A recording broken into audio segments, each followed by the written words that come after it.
They called her broken, damaged goods.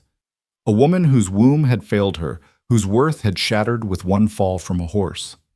Lydia Cross was 23 years old when her family shipped her west like unwanted cargo, a barren bride sent to fill a widower's kitchen and nothing more. They expected her to disappear into shame and silence, but in the dust and loneliness of a New Mexico ranch, she would become something they never imagined, the only woman a haunted cowboy would ever love. This is her story. Watch until the end and comment what city you're watching from. I want to see how far Lydia's journey travels. The stagecoach lurched to a stop, and Lydia Cross felt her stomach drop with it. Through the dust-caked window, she could see nothing but emptiness. Endless brown earth stretching toward distant purple mountains, sparse patches of brittle grass clinging to life beneath a merciless sun. This was New Mexico territory, 1885, and it looked exactly like what it was, the end of the earth, the place where unwanted things were sent to die. "Rowan Ranch, miss," the driver called down, his voice neither kind nor unkind, just matter of fact. He'd delivered plenty of mail-order brides before, and he'd deliver plenty more. What happened to them after wasn't his concern. Lydia gathered her carpetbag and the small wooden trunk that contained everything she owned: 3 dresses, her mother's Bible, a photograph of herself at 17 when the world still held promise, and a silver hairbrush that had been her grandmother's. Her hands trembled as she smoothed down her traveling dress, gray wool that had seen better days, just like her. She was 23 years old, and her life was already over. No, that wasn't quite right. Her life had ended 18 months ago, on a bright October morning when her horse had spooked at a rattlesnake. She'd been thrown, a bad fall, the kind that knocked the wind from your lungs and the hope from your future. She'd been 3 months pregnant then, engaged to Robert Patterson, the banker's son. Everyone in Coopersville, Pennsylvania had called them the perfect match. The fall had taken the baby, the subsequent infection had nearly taken her life, and Dr. Brennan's grim prognosis had taken everything else. The damage is extensive, Miss Cross. I'm sorry to say that bearing children may prove unlikely, perhaps impossible. Robert had ended their engagement within a week. I need sons to carry on the family name, he'd explained, unable to meet her eyes. You understand, don't you, Lydia? It's nothing personal. Nothing personal. As if her entire worth as a woman hadn't just been reduced to the failure of her body. As if she were a broken piece of machinery that couldn't perform its function. Her father had been more direct. You've brought shame on this family, he'd said, his face hard as granite. Walking around town, everyone knowing you're damaged, everyone pitying us. Her mother had cried. Oh, how she'd cried, but the tears hadn't stopped her from finding the advertisement in the matrimonial news. Widower rancher, New Mexico territory, seeks practical woman for household duties.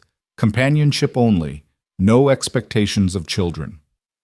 It's a second chance, Lydia, her mother had whispered, pressing the newspaper clipping into her hands.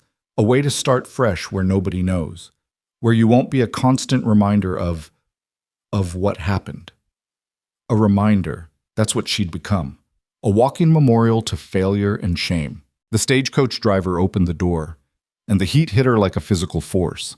Pennsylvania had been cool when she'd left 3 weeks ago, autumn painting the trees in gold and crimson. Here, the October sun blazed white and merciless, and the air smelled of dust and something sharp, sage maybe, or creosote. Need help with your trunk, miss? No, thank you. I can manage. She'd been managing on her own for 18 months now. What was one more trunk? Her boots hit the hard-packed earth, and she looked up at the house that would be her home. It was larger than she'd expected, a 2-story structure with a deep porch that wrapped around 2 sides, built from rough-hewn timber and adobe. The roof was tin, glinting silver in the harsh sunlight. Behind it, she could see a barn, a corral with a few horses, and several smaller outbuildings. It wasn't prosperous exactly, but it wasn't poverty either. Caleb Rowan was a working rancher, the marriage broker had told her. A man who'd lost his wife and young son 5 years ago. A man who needed someone to cook and clean, nothing more. A man who wouldn't ask questions about her past or make demands her body couldn't fulfill. A man who was currently standing on the porch, watching her with eyes that seemed to absorb light rather than reflect it. He was tall, well over 6 feet. with shoulders that spoke of hard physical labor. His face was weathered and angular, carved from sun and wind and something darker. Grief, maybe, or resignation. His hair was dark brown, nearly black, worn longer than fashion dictated, and his jaw was shadowed with several days' worth of beard. He wore a simple cotton shirt, dark trousers held up with suspenders, and boots that had seen years of honest wear. He looked like what he was, a man who'd been alone too long, a man who'd forgotten how to be anything else. For a long moment, they simply stared at each other across the dusty yard. The barren bride and the haunted widower, two broken people brought together by circumstance and desperation. Then Caleb Rowan nodded once, a slight dip of his chin that might have been greeting or acknowledgement or simply recognition that she'd arrived. He turned and walked into the house without a word. The stage driver cleared his throat. "He ain't much for talking, Mr. Rowan, but he's honest, pays his bills on time, treats his horses fair. Could do worse." "Thank you," Lydia managed, though her throat felt tight. The driver tipped his hat and climbed back up to his seat. Within minutes, the stagecoach was disappearing back down the rough track that passed for a road, leaving her alone in a cloud of settling dust. Alone. The word had never felt so absolute. Lydia picked up her trunk. It wasn't heavy, evidence of how little she'd been allowed to bring, and walked toward the house. Each step felt like a surrender, like she was walking away from the life she'd imagined toward one she'd never wanted. But what choice did she have? Return to Pennsylvania, where every face held pity or scorn? Become a burden to her parents, a permanent reminder of their daughter's failure? No. This was her future now. She would make the best of it. The porch steps creaked under her weight. She paused at the door, uncertain whether to knock or simply enter. This was her home now, wasn't it? But it didn't feel like home. It felt like a stranger's house where she was an uninvited guest. Before she could decide, the door swung open. Caleb Rowan stood in the doorway, blocking most of the light from inside. Up close, she could see more details. The fine lines around his eyes, the scar that cut through his left eyebrow, the way his mouth was set in a permanent line that suggested he'd forgotten how to smile. "Your room's upstairs," he said. His voice was deep and rough, like he didn't use it often. "Second door on the right. Supper's at 6. I take breakfast at 5 before I head out to the range. You'll find everything you need in the kitchen." "Thank you, Mr. Rowan. But he'd already turned away, disappearing deeper into the house. Lydia stood in the doorway, her trunk at her feet, and felt the last fragile hope in her chest crack just a little more. She didn't know what she'd expected, certainly not warmth, not after the marriage broker had made it clear this was a practical arrangement only, but perhaps a few more words, a question about her journey, some acknowledgement that she was a human being rather than a piece of furniture that had been delivered. She picked up her trunk and stepped inside. The house was dim and cool after the blazing heat outside. The main room served as both parlor and dining area, with a large stone fireplace dominating one wall. The furniture was simple but well made: a sofa, 2 chairs, a dining table with 6 seats. Everything was clean but stark, devoid of the small touches that made a house a home. No curtains on the windows, no pictures on the walls, no rugs on the wooden floors. It looked like a place where someone existed rather than lived. Through an open doorway, she could see the kitchen, a wood-burning stove, a deep sink with a hand pump, shelves lined with basic supplies. Another doorway led to what she assumed was Caleb's bedroom on the ground floor. Lydia climbed the stairs, each step releasing a small creak. The second floor had 3 rooms and a small water closet, luxury she hadn't expected. Her room was the second door, just as he'd said. She pushed it open and felt her breath catch. It was simple: a bed with an iron frame, a dresser, a small table with a basin and pitcher, a chair by the window. But someone had made an effort. The bed was made with clean white linens. A bouquet of dried wildflowers sat on the dresser, chamisa and Indian paintbrush. Their colors faded but still beautiful, and on the bedside table was a lantern, already filled with oil and ready to light. Small gestures, but they broke something inside her. Because they suggested that despite his silence, despite his cold reception, Caleb Rowan had thought about her arrival, had prepared for her, had tried, in his limited way, to make her feel… what? Welcome? That wasn't quite the right word, but perhaps not entirely unwanted. Lydia set down her trunk and walked to the window. It looked out over the ranch, the corral where horses dozed in the afternoon heat, the barn with its weathered red paint, and beyond that, the endless stretch of desert that seemed to swallow everything. In the distance, she could see a thin line of green that suggested a creek or river, and beyond that, mountains that looked like sleeping giants against the horizon. It was beautiful in a harsh, unforgiving way, like the man who owned it. She turned back to the room and began to unpack. 3 dresses hung in the small wardrobe. Her few underthings went in the top drawer, her mother's Bible on the bedside table next to the lantern. The photograph of her younger self she placed face down in the bottom drawer. She didn't need to be reminded of who she used to be. When everything was put away, she sat on the edge of the bed and let herself feel the weight of everything that had happened. The journey that had brought her here. The life she'd left behind. The future that stretched ahead, empty and unknown. She would not cry. She'd shed enough tears over the past 18 months to water the entire desert outside. Crying changed nothing. It didn't bring back her baby or her fertility or her former fiancé or the respect of her community. It didn't make her father look at her with love instead of disappointment. It didn't stop her mother's worried whispers or the pitying glances of neighbors. Crying was useless. Survival wasn't. Lydia stood up, smoothed her dress, and went downstairs to find the kitchen. Wow. The kitchen was better equipped than she'd expected. Cast iron pots and pans hung from hooks near the stove. The pantry held flour, cornmeal, dried beans, salt, sugar, and coffee. A root cellar beneath a trapdoor in the floor contained potatoes, onions, and carrots. There was even a small ice box, though it was empty. Ice would be a rare luxury in this climate. She found a side of bacon hanging in the pantry, along with a basket of eggs that were surprisingly fresh. Someone had been maintaining the household supplies, though poorly. Everything was functional but joyless, the bare minimum required for survival. Lydia rolled up her sleeves and got to work. By 6 o'clock, she'd managed to produce a simple meal, bacon fried crisp, eggs scrambled with wild onions she'd found growing near the back porch, cornbread made from the slightly stale cornmeal she'd found in the pantry, and coffee strong enough to strip paint.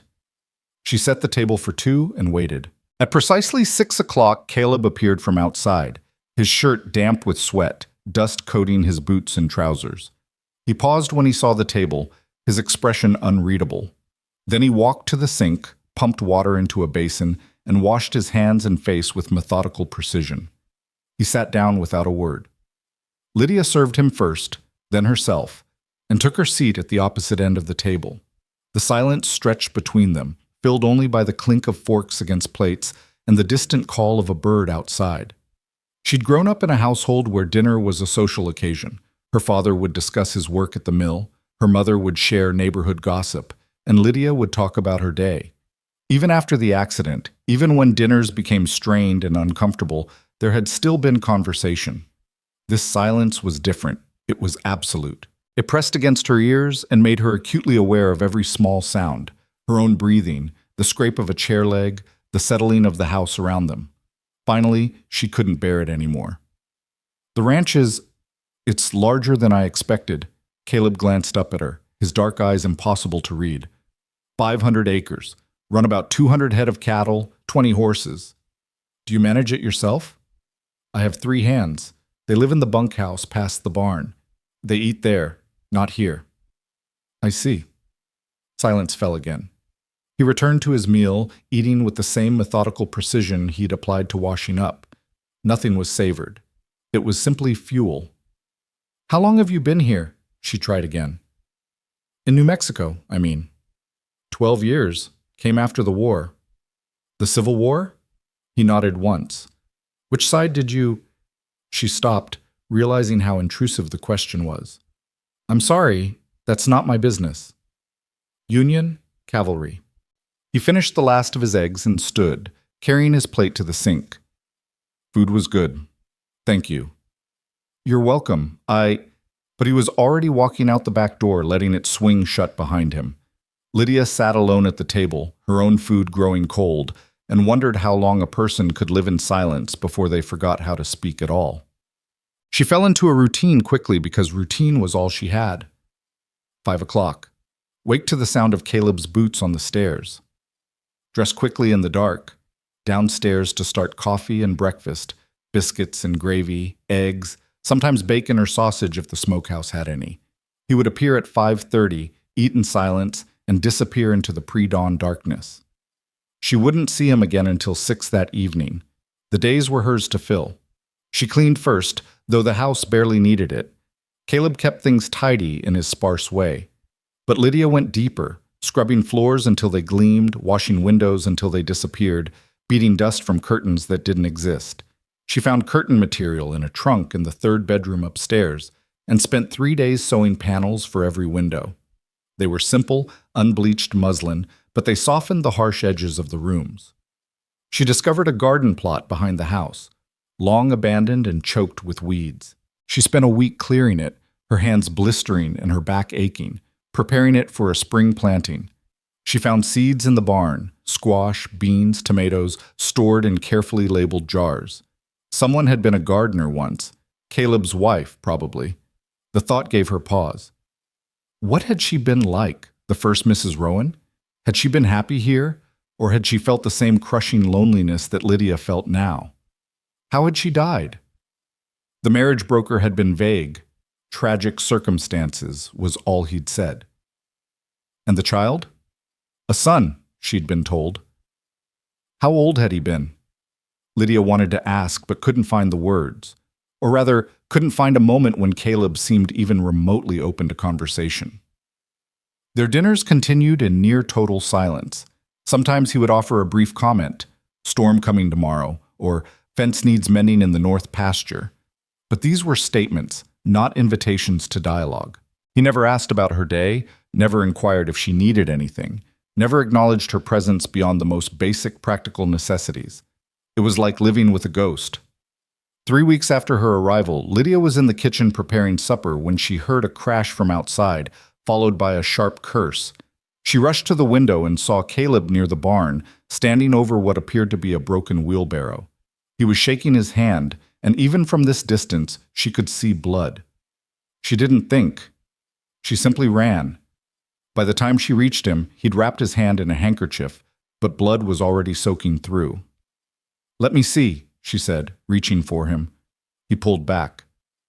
"It's fine." "It's not fine. You're bleeding. Let me help." I heard what you said." Her voice came out sharper than she'd intended, months of frustration and loneliness bubbling up. "I'm not useless, Mr. Rowan. I may be barren, but my hands still work. Let me see your damn hand." The profanity surprised them both. Lydia never cursed. Ladies didn't curse. But she'd stopped being a lady the day her baby died, hadn't she? For a long moment, Caleb just stared at her, his expression unreadable. Then, slowly, he extended his hand. The cut was deep, running across his palm where the broken wheelbarrow handle had splintered and torn the skin. It would need stitches, or at least very careful bandaging. "Come inside," she said. "I need to clean this properly." He followed her into the kitchen, and she pointed to a chair. "Sit." To her surprise, he obeyed. Lydia pumped water into a basin and gathered clean cloths from the linen drawer. She'd helped her mother tend to injuries before. Her father's mill had been a dangerous place, and someone was always cutting themselves or breaking bones. Her hands remembered what to do even if her heart was pounding. She cleaned the wound carefully, watching Caleb's face for signs of pain. He didn't flinch, didn't make a sound, just watched her work with those dark, unreadable eyes. "This needs stitches," she said finally. "I can do it if you have needle and thread, but whiskey would help, for the pain and to clean the needle." Top shelf, left side of the pantry. She found the bottle, good Kentucky bourbon, half empty, and brought it back. "Drink some," she instructed. "This is going to hurt." "I've had worse." "I don't doubt it. Drink anyway." He took a long swallow, and she used the rest to sterilize the needles she'd threaded with the finest cotton thread she could find. Then she began to stitch, her hands steady despite her nervousness. Caleb watched her work, his jaw clenched, but his body still. After a few stitches, he spoke. "You're good at this." "I've had practice. My father worked at a lumber mill. Accidents happened." "Where?" "Pennsylvania, Coopersville, small town." "You wouldn't know it." "What brought you here?"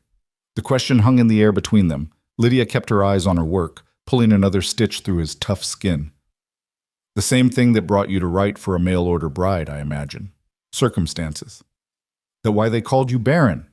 Your circumstances. Her hand stilled. He knew. Of course he knew. The marriage broker would have told him. Full disclosure, they called it. No false pretenses. Still, hearing the word from his lips felt like a slap. Yes, she said quietly, resuming her stitching. I had an accident, lost a baby. The doctor said I might not be able to have more, might not be able to have any. My fiancé left. My family decided I'd be better off somewhere far away, where nobody knew the shame of it. So they sent you here. So they sent me here.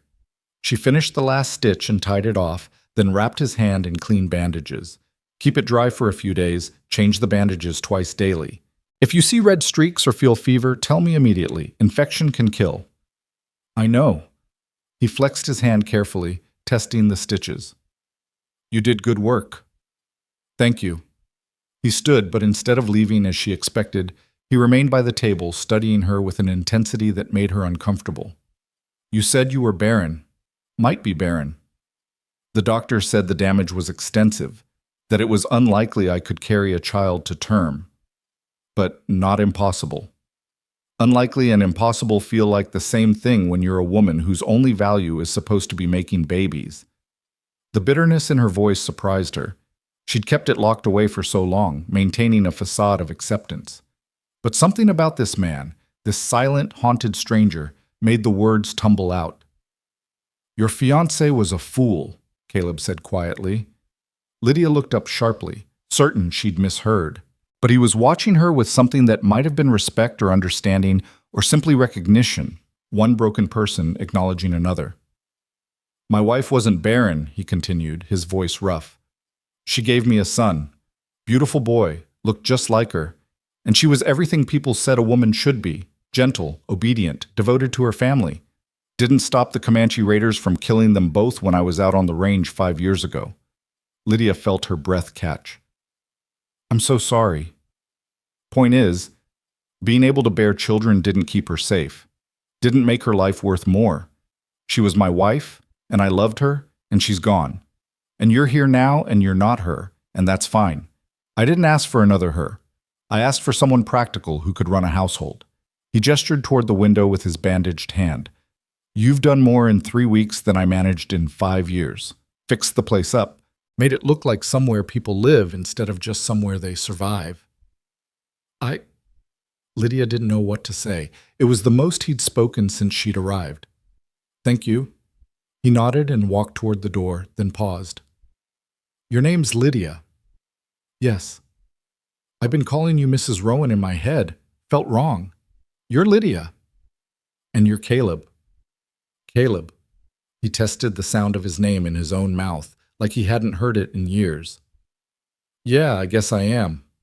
After he left, Lydia sank into the chair he'd vacated and pressed her hands to her face. Her heart was racing, her mind spinning. It wasn't much, this brief conversation, this small acknowledgement of her humanity, but it felt like water after a long drought. Maybe she could survive here after all. But the next morning, Lydia found a note on the kitchen table, written in rough but legible script. Water pump by the garden is broken. Pump handle needs replacing. Parts in barn on the workbench. She spent the morning trying to figure out how to fix a water pump. She'd never fixed anything mechanical in her life. That had been her father's domain. But she was stubborn, and she had time, and failure felt worse than trying. By noon, she'd managed to remove the old handle but couldn't figure out how to attach the new one. The mechanism was more complicated than it looked, with washers and bolts and pieces that seemed designed to confound her. The next morning, there was another note. Turn the valve to the left first, then the handle slides on. Bolt goes through the side hole. She followed the instructions and had the pump working by lunch. That evening, she left a piece of cornbread wrapped in a clean cloth on the porch railing, a small thank you. The next day, the cornbread was gone, and the splintered porch step that had caught her hem twice was replaced with fresh wood. It became their language, this wordless exchange of small kindnesses. Lydia would find things that needed fixing, struggle with them, and wake to find anonymous instructions left on the kitchen table or tucked under a rock by the back door. In return, she left tokens of gratitude. Baked goods, wildflowers in a jar, a basket of darned socks that had been languishing in a drawer. They still barely spoke during meals, but the silence felt different now. Less empty. More like two people who'd forgotten how to use words but were learning other ways to communicate. One morning in early November, Lydia was hanging laundry when she noticed a young woman standing at the edge of the property, watching her. The woman was Mexican, perhaps 16 or 17, wearing a simple cotton dress and a worried expression. "Puedo ayudarte?" Lydia called out, exhausting most of her Spanish. The girl took a hesitant step forward. "You are Senora Rowan?" "Yes. Can I help you?" "My name is Elena. I live with my family at the Mendoza Ranch, 3 miles east. My mother, she is very sick. Fever, coughing. My father is afraid." The girl's eyes filled with tears.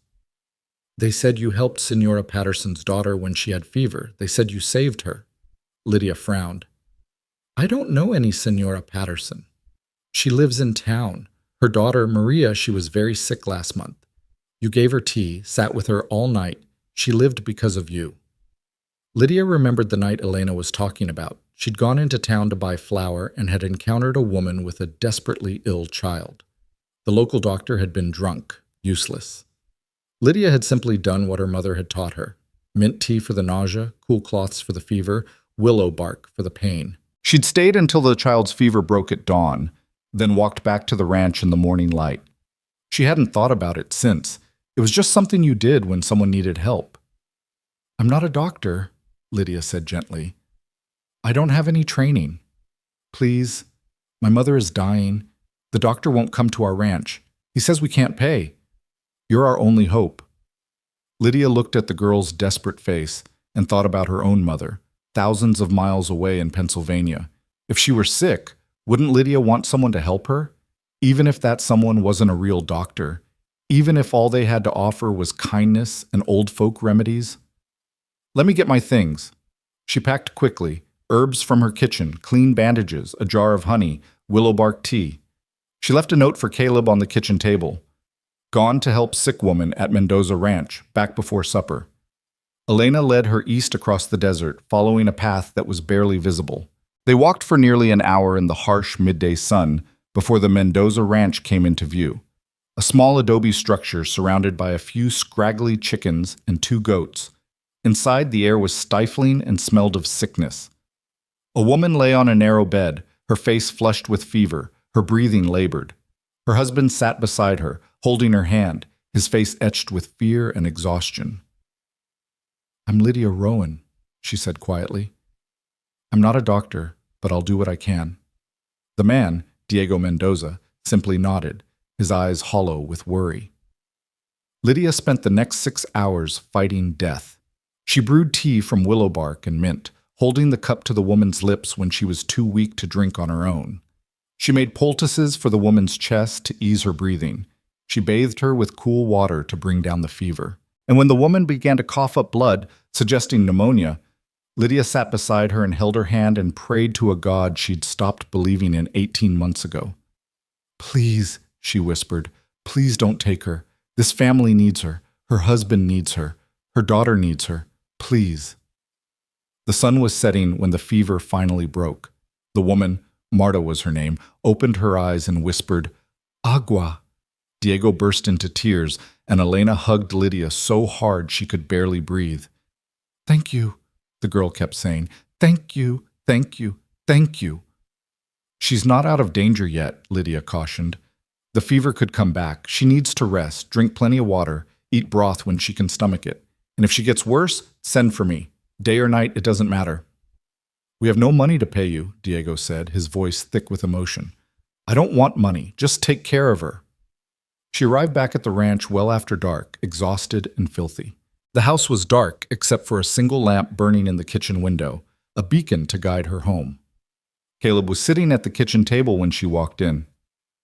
"I'm sorry," she said immediately. "I lost track of time. I didn't mean to worry you." He stood slowly, his face tight. "Where were you?" "I left a note. The Mendoza Ranch. Their mother was sick."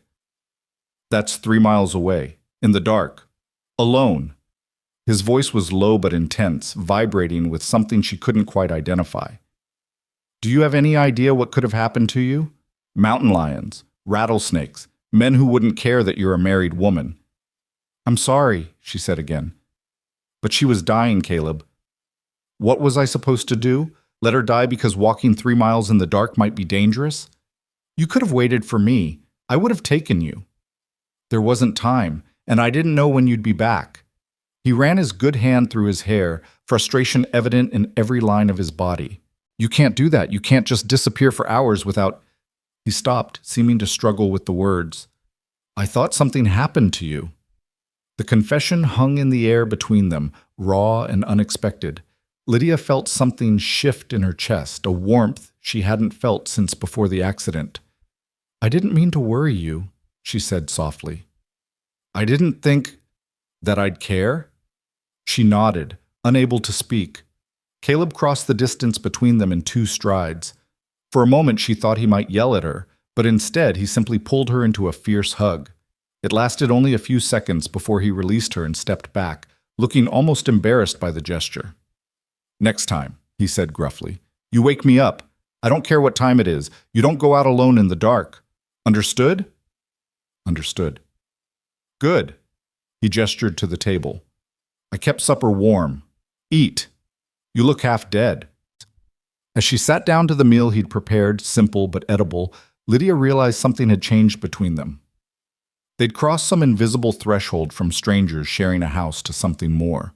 Not quite friends, not yet partners, but 2 people who were starting to care whether the other lived or died. It was more than she'd expected when she'd stepped off that stagecoach 6 weeks ago. It was enough to build on. Word spread quickly and through the scattered ranching community. The new Mrs. Rowan had healing hands. She'd saved Maria Patterson in town, saved Marta Mendoza on the Eastern Range.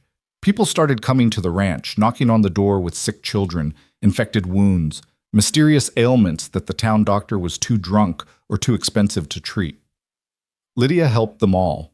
She couldn't turn away suffering, even though she knew she wasn't a real doctor, even though every patient was a risk. She brewed teas and mixed poultices and sat with fevered children through long nights. Sometimes they got better, sometimes they didn't. But they always felt less alone in their suffering, and that seemed to matter. Caleb watched this transformation with something like wonder. His silent, practical wife was becoming something more, a fixture in the community, a person people turned to in crisis. And though he never said it aloud, Lydia could see the respect growing in his eyes. One evening in late November, as they sat on the porch after supper, he finally spoke what had been building between them for weeks. They call you Saint Lydia in town. She snorted. I'm no saint. They say you don't charge nothing, that you sit with dying kids when their own families have given up hope. That's just being human, Caleb. No.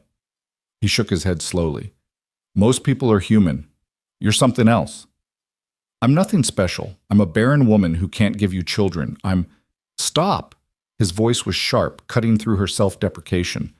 Stop saying that like it defines you. You're not barren. You're Lydia. You're the woman who fixed up this house, who planted a garden, who walks 3 miles in the dark to save a dying woman, who sits with sick children and doesn't count the cost. He turned to look at her, his eyes fierce. You're the woman who makes me remember what it feels like to care about something besides just surviving another day. Lydia felt tears burning behind her eyes. Caleb, I'm not good with words, never have been, but I need you to know... He stopped, struggling.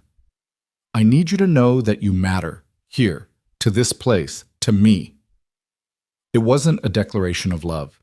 They weren't there yet, maybe never would be, but it was truth, raw and honest, and it meant more than any pretty poetry.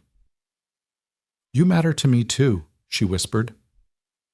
They sat in silence as the sun painted the sky in shades of orange and gold, 2 broken people who were slowly learning how to be whole together. The desert stretched endlessly before them, harsh and unforgiving, but somehow, in this moment, it felt like home. Somewhere in the distance, a coyote howled, and Lydia didn't feel afraid. She was exactly where she was supposed to be. Winter came to New Mexico like a whispered threat, cold and sharp in the mornings, deceptively mild by afternoon. Lydia woke one December morning to find frost coating the windows in delicate patterns, transforming the glass into lace. She traced a finger through the ice, watching it melt under her touch, and thought about how much had changed in the 3 months since she'd arrived. The house no longer felt like a mausoleum. She'd added small touches everywhere, dried flowers in old bottles, a quilt her grandmother had made draped over the sofa, the curtains she'd sewn now framing every window. The kitchen smelled of bread and herbs instead of dust and loneliness. And Caleb, though still a man of few words, had begun to speak in other ways. He'd built her a shelf in the kitchen for her growing collection of healing herbs.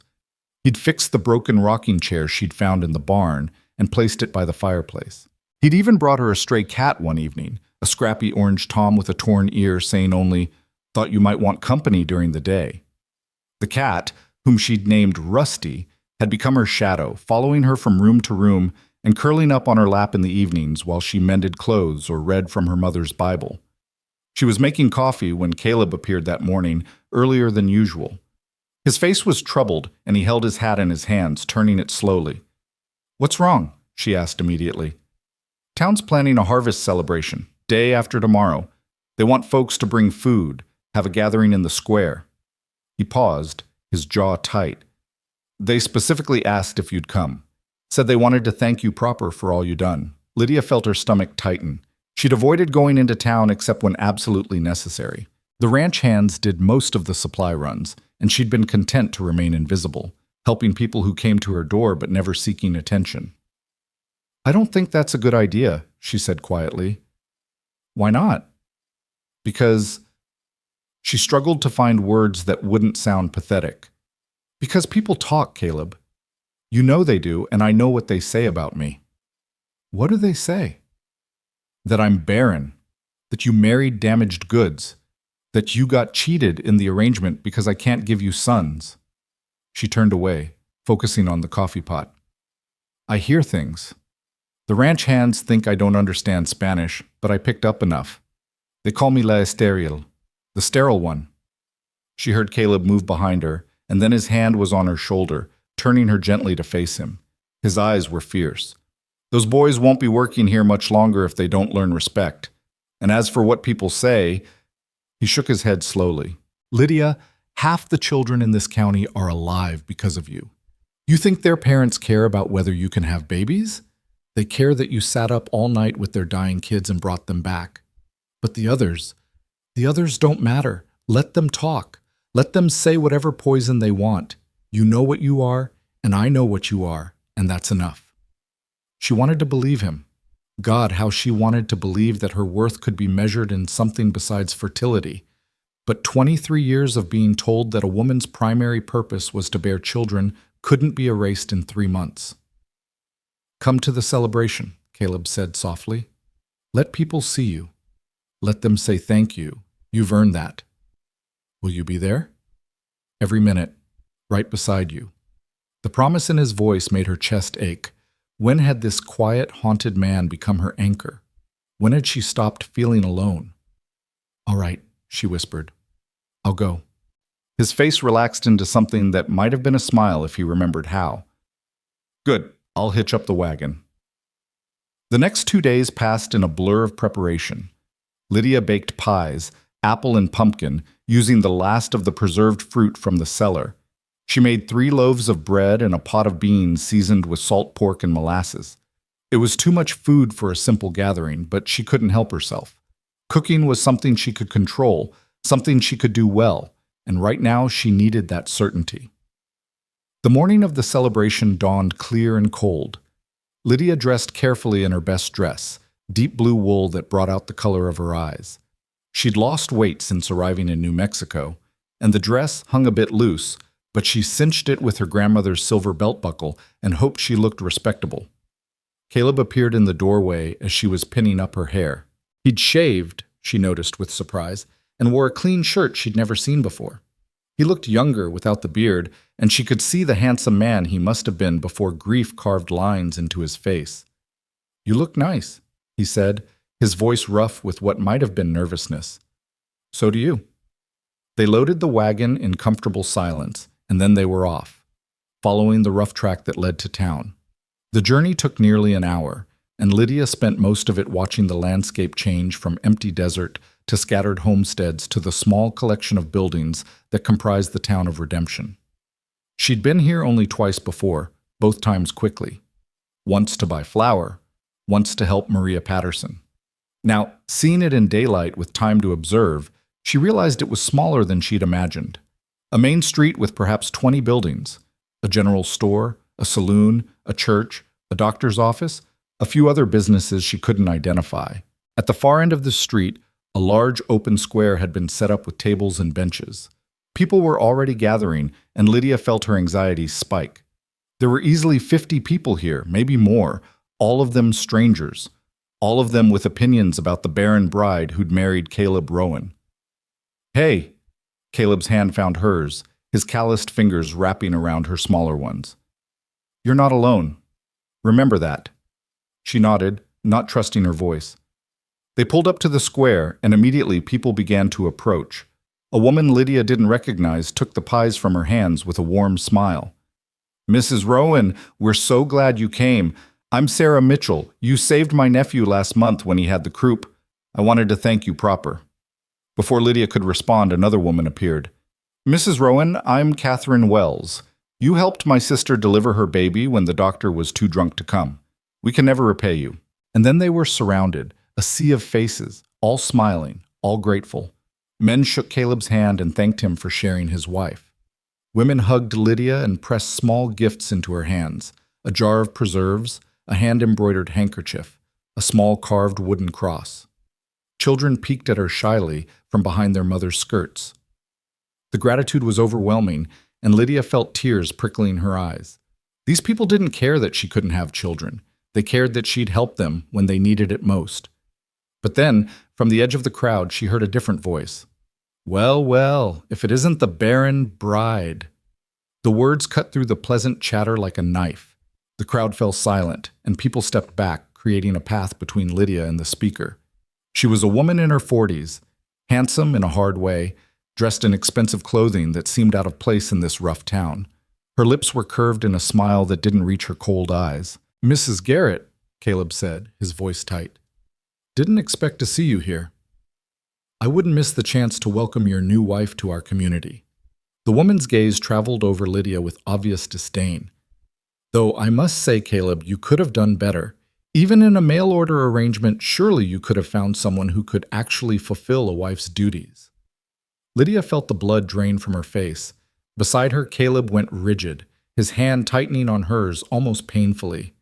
"That's enough, Margaret," said an older man, stepping forward. Lydia recognized him as Diego Mendoza, Marta's husband. "Mrs. Rowan is a guest here, and she deserves respect." "Respect?" Margaret Garrett laughed, a brittle sound. "For what? For being unable to give her husband children? For being so useless that her own family shipped her west like unwanted baggage?"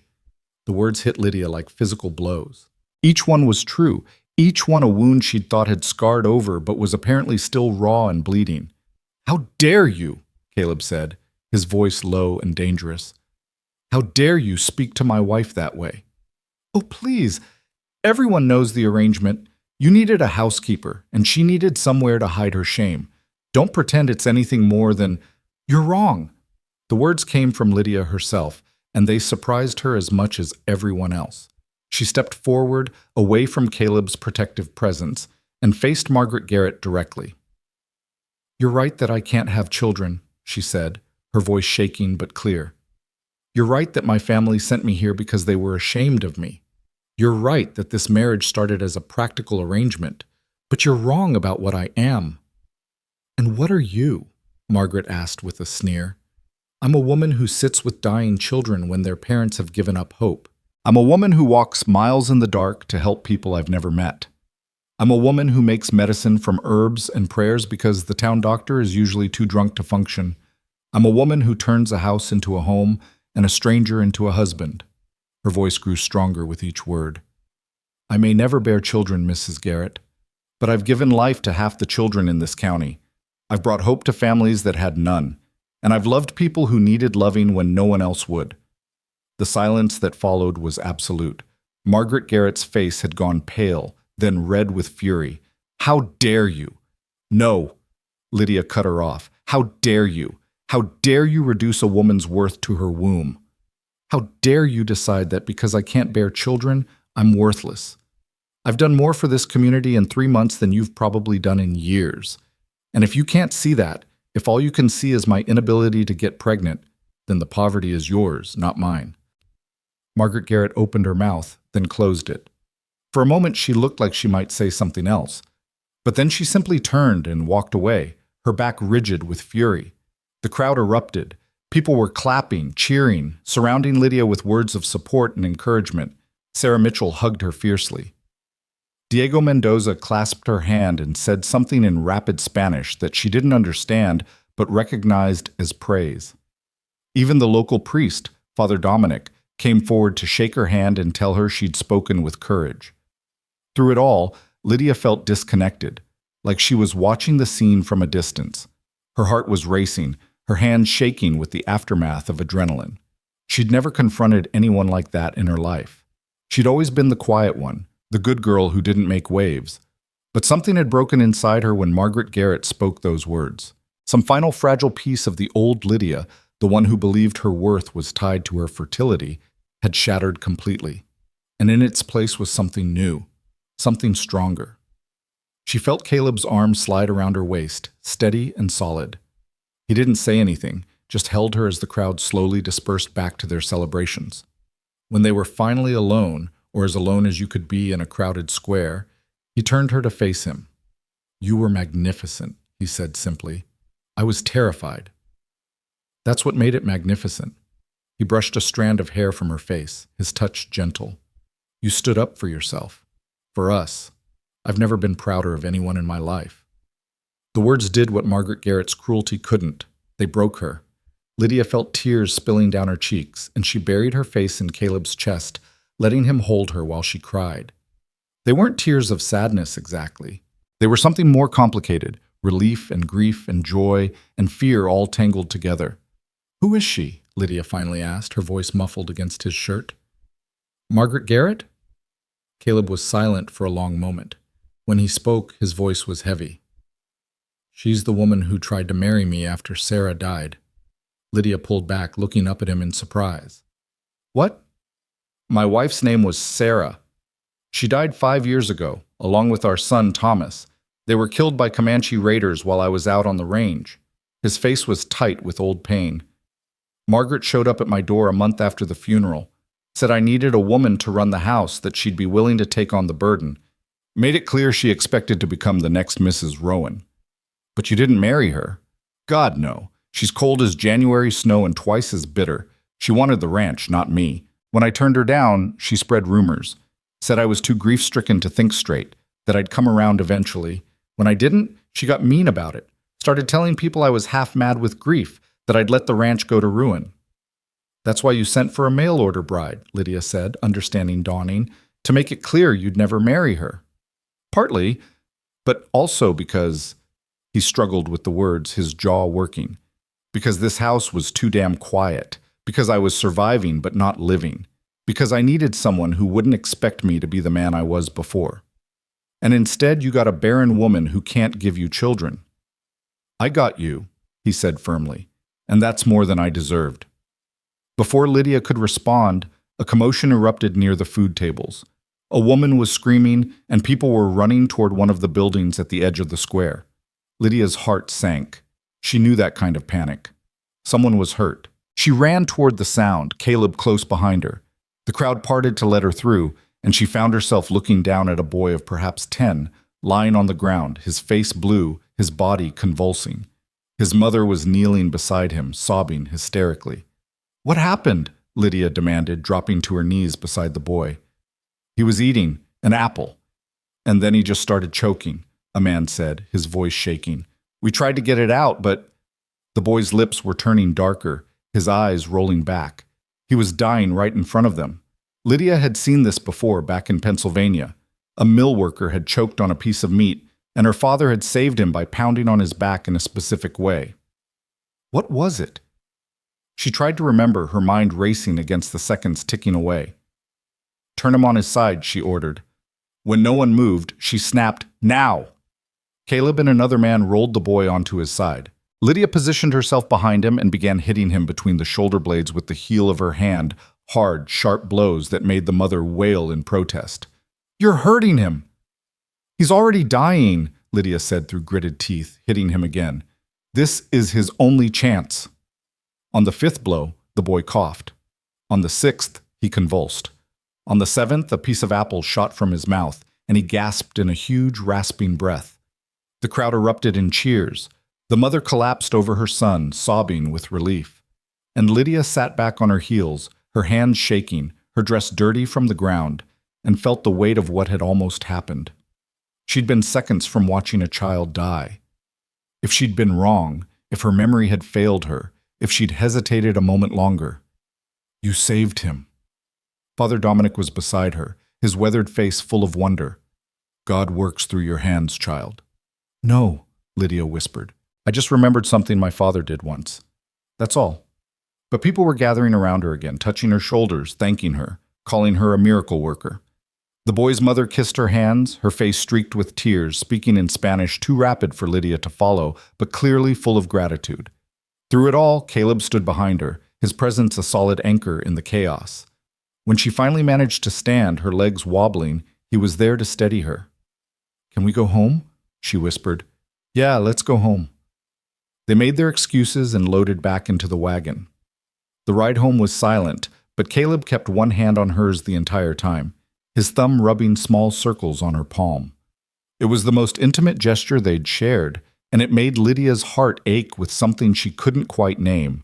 When they finally pulled up to the ranch, the sun was setting, painting the sky in shades of orange and purple. Caleb helped her down from the wagon and didn't let go of her hand. "You know what you are?" he said quietly. "What?" "You're the bravest person I've ever met, and the kindest, and the strongest." He paused, his dark eyes intense. "And you're not barren, Lydia. You're full of life. You're giving it to everyone around you every single day. That's worth more than a dozen babies."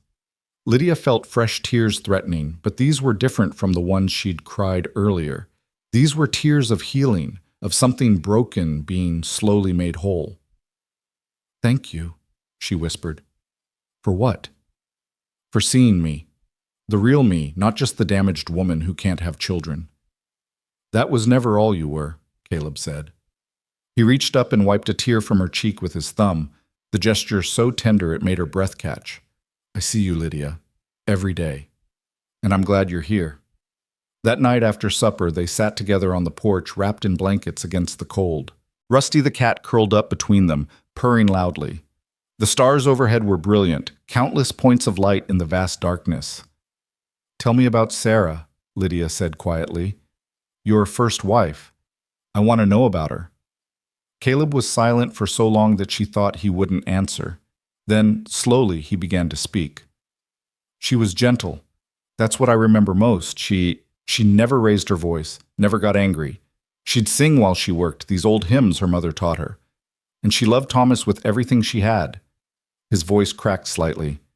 He was only 4 when they died, barely old enough to remember his own name. He used to follow me everywhere, asking a million questions. "Papa, why is the sky blue? Papa, where do horses come from? Papa, when I grow up, will I be big like you?" Lydia felt tears sliding down her face, but she didn't brush them away. She just listened. "I was out on the North Range when the raiders came, checking on some cattle that had wandered. By the time I saw the smoke and rode back, they were gone. The house was burning. Sarah and Thomas were—" He stopped, unable to continue. "I'm so sorry," Lydia whispered. "I buried them under the cottonwood tree behind the house, the one that's still standing, and I promised myself I'd never care about anything that much again, because losing them nearly destroyed me. I couldn't survive that kind of pain twice." "But you're caring again," Lydia said softly. "Aren't you?" He turned to look at her, his face shadowed in the starlight. "Yeah, I am. And it terrifies me." "Me too." They sat in silence, the truth hanging between them. They were both scared, of being hurt, of losing again, of hoping for something more than survival.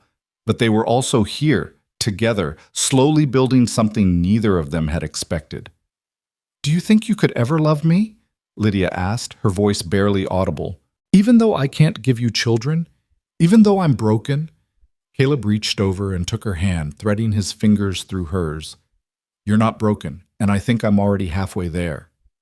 It wasn't a declaration of love. It wasn't poetry or romance or any of the things she dreamed about as a young girl, but it was real and honest, and it made her heart feel fuller than it had in years. I think I'm halfway there too, she confessed. They stayed on the porch until the cold drove them inside, and when they finally parted to go to their separate bedrooms, hers upstairs, his downstairs, Caleb paused at the bottom of the stairs. Lydia? Yes? Thank you for coming here, for giving this place life again, for giving me life again. Before she could respond, he disappeared into his room, leaving her standing alone in the darkened house. But she didn't feel alone anymore. The house felt warm, lived in, full of possibility. She climbed the stairs to her room, changed into her nightgown, and crawled into bed. Rusty jumped up beside her, curling into a warm ball against her side. Through the window, she could see the stars still blazing overhead, and somewhere in the distance, a coyote called to its pack. 3 months ago, she'd arrived here expecting nothing but exile and shame. Instead, she'd found purpose, respect, and the beginnings of something she hadn't dared hope for. Love. She closed her eyes and let sleep take her, a small smile playing at the corners of her mouth. Tomorrow would bring its own challenges, its own struggles, but tonight she was exactly where she belonged. In the morning, she woke to find a note slipped under her door, written in Caleb's rough hand. The barn needs cleaning. Could use your help after breakfast, if you're willing. It was such a simple request, but it made her heart sing. He wasn't just asking her to clean a barn. He was asking her to work beside him, to be his partner in running this ranch. She dressed quickly and hurried downstairs to find Caleb already in the kitchen, making coffee. He looked up when she entered, and for the first time since she'd met him, she saw him smile. A real smile that reached his eyes and transformed his entire face. Morning, he said. Morning. She held up the note. I'd be happy to help. Good. He poured her a cup of coffee and handed it to her, their fingers brushing in the exchange. Fair warning, it's a mess. Hasn't been properly cleaned in years. I can handle it. And she could. She could handle anything now, because she wasn't facing it alone anymore. They worked side by side that day, and for the first time in months, Lydia felt something she'd thought she'd lost forever. She felt hope. The barn took them 3 days to clean properly, and by the end of it, Lydia's hands were blistered and her back ached in places she didn't know could ache. But she'd never felt more satisfied. Working alongside Caleb, she'd learned things about him that silence at the dinner table had never revealed. He was meticulous, unable to leave a job half done. He was patient, showing her how to properly stack hay and repair worn leather without making her feel incompetent. And he had a dry sense of humor that caught her off guard, little comments that made her laugh when she least expected it. You missed a spot, he'd said on the second day, gesturing to a corner she'd already swept twice. Where? Right there, and actually pretty much everywhere. She'd thrown a handful of straw at him, and he ducked, that rare smile flickering across his face again. It was in these small moments that their marriage began to transform from arrangement to partnership. They fell into new rhythms, working together in the mornings, Caleb teaching her about ranch operations, while she taught him which plants could be used for medicine. Their dinners grew longer, filled with actual conversation instead of strained silence. And in the evenings, they sat together on the porch, sometimes talking, sometimes simply existing in comfortable quiet. But the real change came in late January, on a morning that started like any other and ended with everything different. Lydia was hanging laundry when she heard the sound of hoofbeats approaching fast. She looked up to see 3 riders coming up the road, their horses lathered with sweat despite the cold. The lead rider was a boy she recognized, Juan Delgado, maybe 14, who lived with his family on a small homestead about 5 miles south. "Senora Rowan," he called out, pulling his horse to a stop. "Please, you must come. There are children, many children. They are very sick. My sister, my cousins, the neighbor's children. Fever, rash, they cannot breathe right." Lydia's blood ran cold. Fever and rash together often meant scarlet fever or measles, both of which could kill children quickly if not treated. How many children? 8, maybe 9, all from the school. The school? Lydia frowned. She didn't know there was a school in the area. Senora Martinez, she teaches children from the nearby ranches. They meet in her barn twice a week, but now they are all sick, and Senora Martinez, she is sick too. Lydia didn't hesitate. Wait here. I need to get my supplies. She ran into the house and began throwing things into her medical bag. Herbs, bandages, her precious bottle of carbolic acid for disinfection, clean cloths, everything she might need. She was so focused that she didn't hear Caleb enter until he spoke.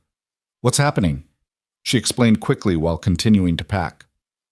When she finished, Caleb's face was grim. That's too many sick kids for you to handle alone. I'm coming with you. You have work. The work can wait. You can't treat 9 sick children by yourself. He was already moving toward the door. I'll saddle the horses. 5 minutes. They rode hard toward the Delgado homestead, Juan leading the way.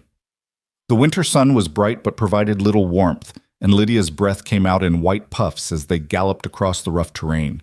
Her mind was racing, trying to prepare for what she might find. 9 sick children.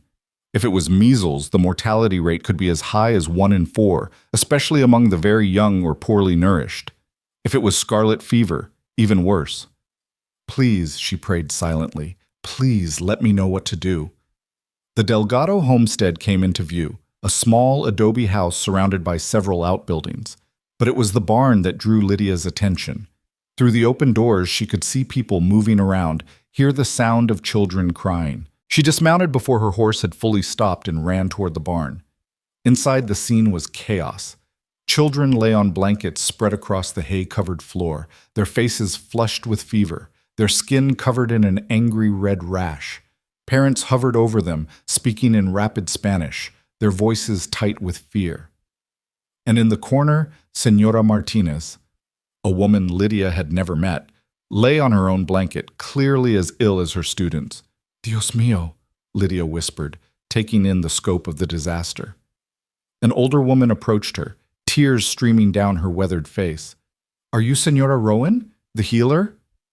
I'm not really a healer, please. You are our only hope. The doctor in town, he will not come. He says it is too contagious, too dangerous. But you came. You are here. Lydia felt the weight of expectation settle on her shoulders like a physical burden. These people believed she could save their children. But what if she couldn't? What if her folk remedies and remembered wisdom weren't enough? She felt Caleb's hand on her shoulder, steady and warm. Tell me what you need, he said quietly. His confidence in her steadied something inside her chest. She took a deep breath and let her training, such as it was, take over. First, we need to separate the children by symptoms. The ones with breathing difficulties in one area, the ones with mainly fever and rash in another. We need clean water boiling constantly. We need cool cloths for the fevers. And we need someone to keep track of each child. When they last drank water, when the fever spikes, any changes in symptoms. Caleb nodded and began issuing orders in Spanish, his voice carrying authority that the panicked parents responded to.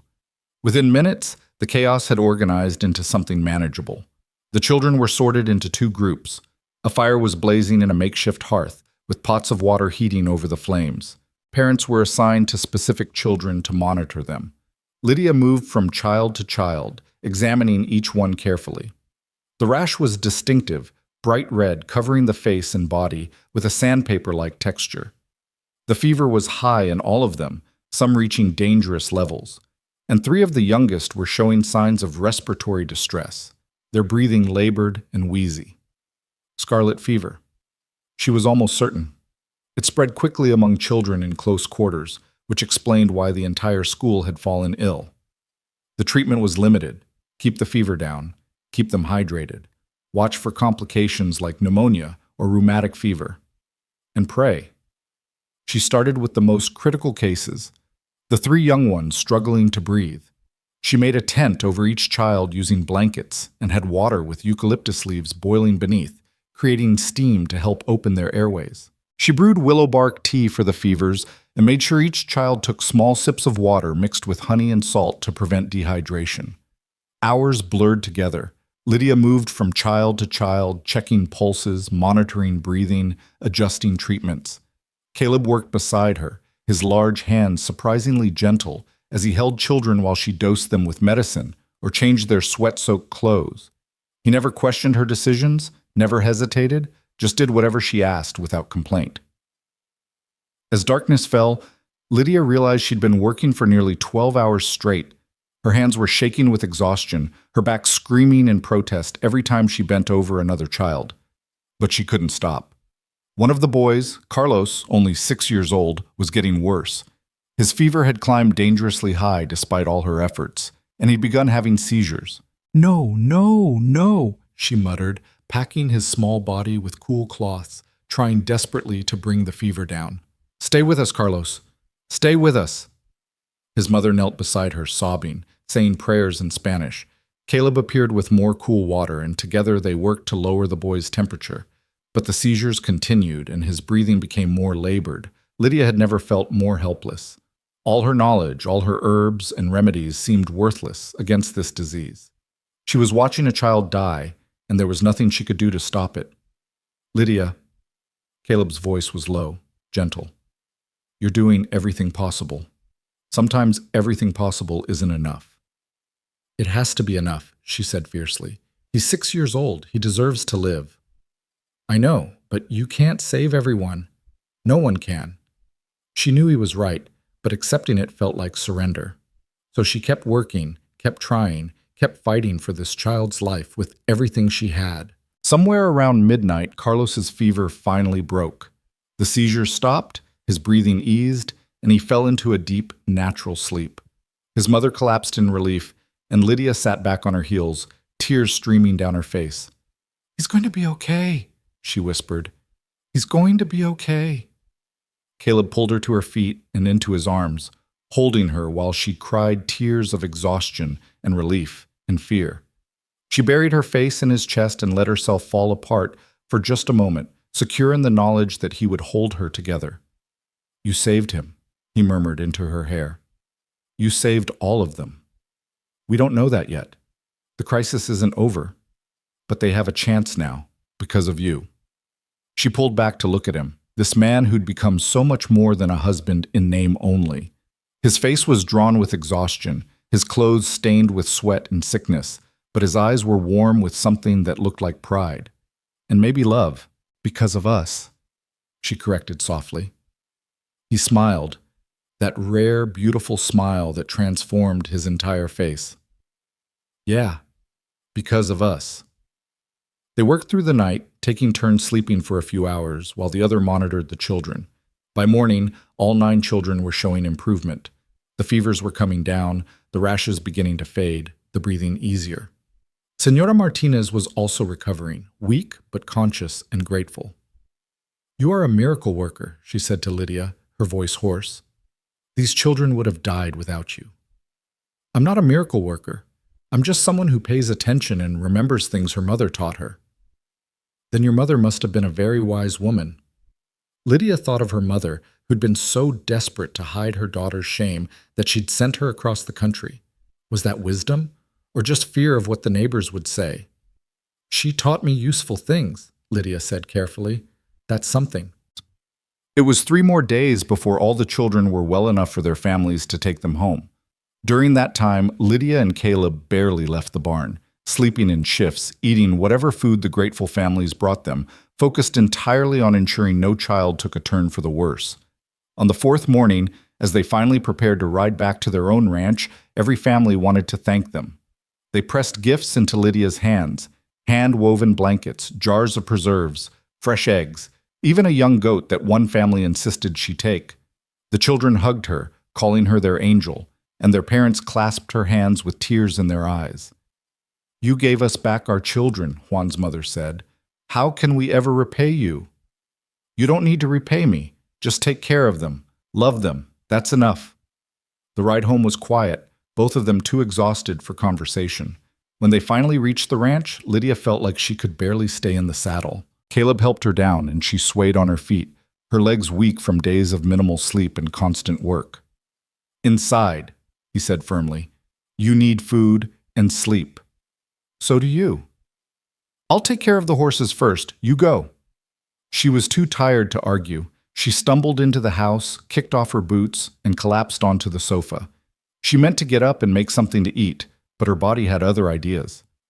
Within seconds, she was asleep. She woke to the smell of bacon frying and opened her eyes to find the room dark except for lamplight flickering from the kitchen. She sat up, disoriented, and realized she'd slept for hours. The sky outside the window was black with night. "Caleb?" she called. He appeared in the doorway, wiping his hands on a towel. "You're awake. Good. Food's ready." "What time is it?" "Around 8. You slept all afternoon." "Did you sleep?" "A few hours. Come eat." She followed him into the kitchen to find he'd made a simple but substantial meal: bacon, eggs, biscuits, and coffee. They ate in silence, both too hungry and tired for conversation. But it was a comfortable silence, the kind that came from shared experience and mutual respect. When they'd finished, Caleb cleared the plates and then turned to face her. "We need to talk." Lydia's heart skipped. Those 4 words never preceded anything good. "About what?" "About you." He crossed his arms, his expression serious. "Lydia, you can't keep doing this. You can't keep running yourself into the ground trying to save every sick person in the county." "I'm not." "Yes, you are. In the 4 months since you arrived, you've treated at least 40 people. You go days without proper sleep. You work until you collapse. And every time someone comes to the door with a sick child, you drop everything to help them. What else am I supposed to do? Let them die?" "No. But you can't be the only one carrying this burden. We need to find help. A real doctor, or at least someone else who can share the load." "There is no real doctor. The one in town is a drunk, and no one else knows how to—" "Then you need to teach them." He moved closer, his voice intense. "Lydia, you're one person. You're not invincible, no matter how much everyone treats you like you are. What happens when you get sick? What happens when you're so exhausted that you make a mistake and someone dies because of it?" His words hit her like a slap. She hadn't thought about it that way.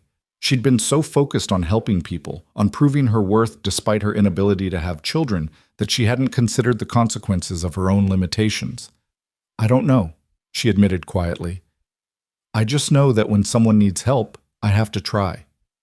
And I love that about you." The words came out fierce, unplanned, and they hung in the air between them like something precious and fragile. "I love your compassion and your courage and your refusal to give up. But I need you to take care of yourself too, because I can't—" He stopped, his jaw working. "I can't lose you." Lydia felt tears burning behind her eyes. "You said you loved that about me." "What?" "Just now. You said you loved that about me." She took a step closer to him, her heart racing. "Do you love me, Caleb? Or just that one thing about me?" He stared at her for a long moment, his dark eyes searching her face. Then slowly, he reached out and cupped her cheek with his hand, his calloused palm rough against her skin. "I love everything about you," he said quietly. "The way you hum when you cook, the way you talk to that damn cat like he understands you, the way you put wildflowers in bottles all over the house, the way you face down people like Margaret Garrett without flinching, the way you cry over children you barely know, the way you've turned this empty house into a home." He paused, his thumb brushing away a tear that had escaped down her cheek. "I love you, Lydia. All of you. Not despite the fact that you can't have children, not because you're useful around the ranch. I love you because you're you." She couldn't speak. The words she'd never thought she'd hear, the acceptance she'd stopped believing was possible, was being offered to her by this quiet, wounded man who'd learned to speak through actions instead of words. "I love you too," she whispered. "I think I've been falling in love with you since the first time you left me an unsigned note about fixing the water pump." He smiled at that, and then he was kissing her, gentle at first, tentative, as if he'd forgotten how. But Lydia kissed him back, and the kiss deepened, becoming something more urgent. This was different from anything she'd experienced with Robert, her former fiancé. That had been pleasant but passionless, the appropriate affection of an appropriate match. This was fire and need and connection, the kind of kiss that made her understand why poets wrote about love like it was madness. When they finally broke apart, both breathing hard, Caleb rested his forehead against hers. "I should have told you sooner." "You've been telling me all along," she said. "I just wasn't listening right." That night, for the first time since she'd arrived at the ranch, Caleb didn't go to his bedroom on the first floor. Instead, he climbed the stairs with Lydia, and when they reached her door, she took his hand and led him inside. They made love slowly, carefully, like two people who'd been hurt before and were afraid of breaking something precious. And afterward, lying in his arms in the darkness, Lydia felt a peace she'd never known. "What if I never give you children?" she whispered into the quiet. "What if the doctor was right and I can't?" "Then we'll have a different kind of family," Caleb said, his hand stroking her hair. "There are plenty of kids who need homes, orphans, abandoned children. We could give them a place to belong." "You'd want that? To raise someone else's child?" "Lydia, I've spent the last 4 months watching you mother half the county. You think I don't know you'd be an incredible parent? Biology doesn't make family. Love does." She turned in his arms to look at him, seeing the truth in his eyes. He meant it. He really, truly meant it. Her inability to bear children didn't diminish her worth in his eyes. If anything, he saw it as an opportunity to love differently, to build family in a new way. "How did I get so lucky?" she asked, tracing the line of his jaw with her finger. "I'm the lucky one. I was half dead when you arrived. You brought me back to life." They fell asleep tangled together, and for the first time in 18 months, Lydia didn't dream of loss and failure. She dreamed of possibility. The next morning, Lydia woke to find Caleb already gone, but he'd left a note on the pillow. "Riding into town. Back by lunch. Stay home and rest for once. That's an order from your husband. Love, C." She smiled at the note, pressed it to her chest, and decided to obey. She spent the morning doing quiet things, baking bread, tending her herb garden, playing with Rusty the cat. It felt like a luxury, this peaceful morning with no emergencies to handle, no sick children to tend. But peace never lasted long. Around noon, she heard hoofbeats approaching. Her first thought was that Caleb was home early, but when she looked out the window, she saw a wagon she didn't recognize pulling into the yard. The driver was an older man she'd never seen before, and he was alone. She stepped out onto the porch, wiping flour from her hands. "Can I help you?" The man climbed down from the wagon slowly, his movements stiff with age. "You Lydia Rowan?" "I am." "Name's Frank Wilson. I run the children's home in Santa Fe. Heard about you from Father Dominic. He says you're good with kids." Lydia's heart began to beat faster. "I suppose. What's this about?" "Got a situation. A boy, about 7 years old. Found him wandering on the road 3 days ago, half-starved, won't speak a word. We took him to the doctor, and physically he's fine, just malnourished. But he won't talk, won't tell us who he is or where he came from, won't hardly make eye contact." The old man scratched his beard. "The children's home is full up. We got no room for another kid, especially one who needs special attention. And honestly, we ain't equipped to handle a child like this." "What are you asking me?" "Father Dominic said you and your husband might be willing to take him in, temporarily, just until we can figure out who he is and where he belongs, or until we find someone permanent to take him." Lydia felt something clench in her chest. A lost child, alone and scared and silent. Every instinct she had was screaming at her to say yes. But this wasn't just her decision to make. "My husband isn't here right now. I can't make this decision without him." "Fair enough." Mr. Wilson walked to the back of the wagon. "But maybe you could at least meet the boy. See if you think you could help him." Before she could answer, the old man was lowering the wagon's tailgate. Huddled in the back, wrapped in a blanket despite the mild winter sun, was the smallest, most frightened-looking child Lydia had ever seen. He had dark hair that hung in his eyes, skin tanned brown from sun exposure, and clothes that were little more than rags. But it was his eyes that broke her heart, large and brown, and completely empty of hope. He looked at her with the flat, dead expression of someone who expected nothing good from the world. In his small hands, he clutched a wooden toy horse, worn smooth from years of handling. "Hello?" Lydia said softly, approaching the wagon slowly. "My name is Lydia. What's your name?" The boy didn't respond, just stared at her with those haunted eyes. "He don't talk," Mr. Wilson said. Ain't said a word since we found him. Where did you find him? Road between here and Santa Fe, middle of nowhere, no homesteads nearby, no wagon tracks, nothing. Like he just appeared out of thin air. Lydia crouched down so she was at eye level with the boy. Can you tell me your name? Or where you're from? Nothing, not even a flicker of recognition that she'd spoken. Are you hungry? Would you like something to eat? At the word eat, the boy's grip on the toy horse tightened and his eyes darted to the house and back to her. It wasn't much, but it was a response. Come on, Lydia said gently. Let's get you some food. You look like you could use a good meal. She held out her hand, and after a long moment, the boy took it. His hand was tiny and cold in hers, and she could feel every bone in his fingers. How long had he been starving? She led him into the house and settled him at the kitchen table. He sat perfectly still, the toy horse still clutched in one hand, watching her with wary eyes as she prepared food. She made him eggs and bread with butter and honey, and when she set the plate in front of him, he didn't move. It's okay, she said softly. You can eat. No one's going to take it away from you. Slowly, carefully, he picked up a piece of bread and took a small bite, then another. Then he was eating like a starving animal, shoving food into his mouth so fast she was afraid he'd choke. Slow down, she cautioned. There's plenty more. You don't have to rush.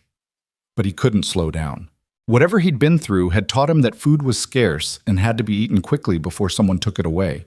It made her furious and heartbroken in equal measure. Mr. Wilson stood in the doorway, watching. So, think you can help him? Lydia looked at the small boy sitting at her kitchen table, this lost child who needed someone to see him, to care for him, to teach him that the world could be kind. And she knew, with absolute certainty, that she couldn't let him go back to an overcrowded children's home where he'd be just another mouth to feed. He can stay, she said, at least temporarily, until we figure out where he belongs. You sure? You ain't even talked to your husband. I'm sure. Caleb will understand. She hoped that was true. Mr. Wilson left an hour later, after making Lydia sign papers acknowledging temporary custody of the boy. She watched the wagon disappear down the road and felt the weight of what she'd just done settle over her shoulders. She'd taken in a child, a traumatized, silent child, without consulting her husband. What if Caleb was angry? What if this was too much, too fast? She turned back to the house to find the boy still sitting at the kitchen table, his empty plate in front of him, the toy horse clutched to his chest. He was watching her with those wary eyes, and she realized he was waiting to see what would happen next, waiting to see if she'd hurt him or help him. Would you like to see where you'll sleep? She asked gently.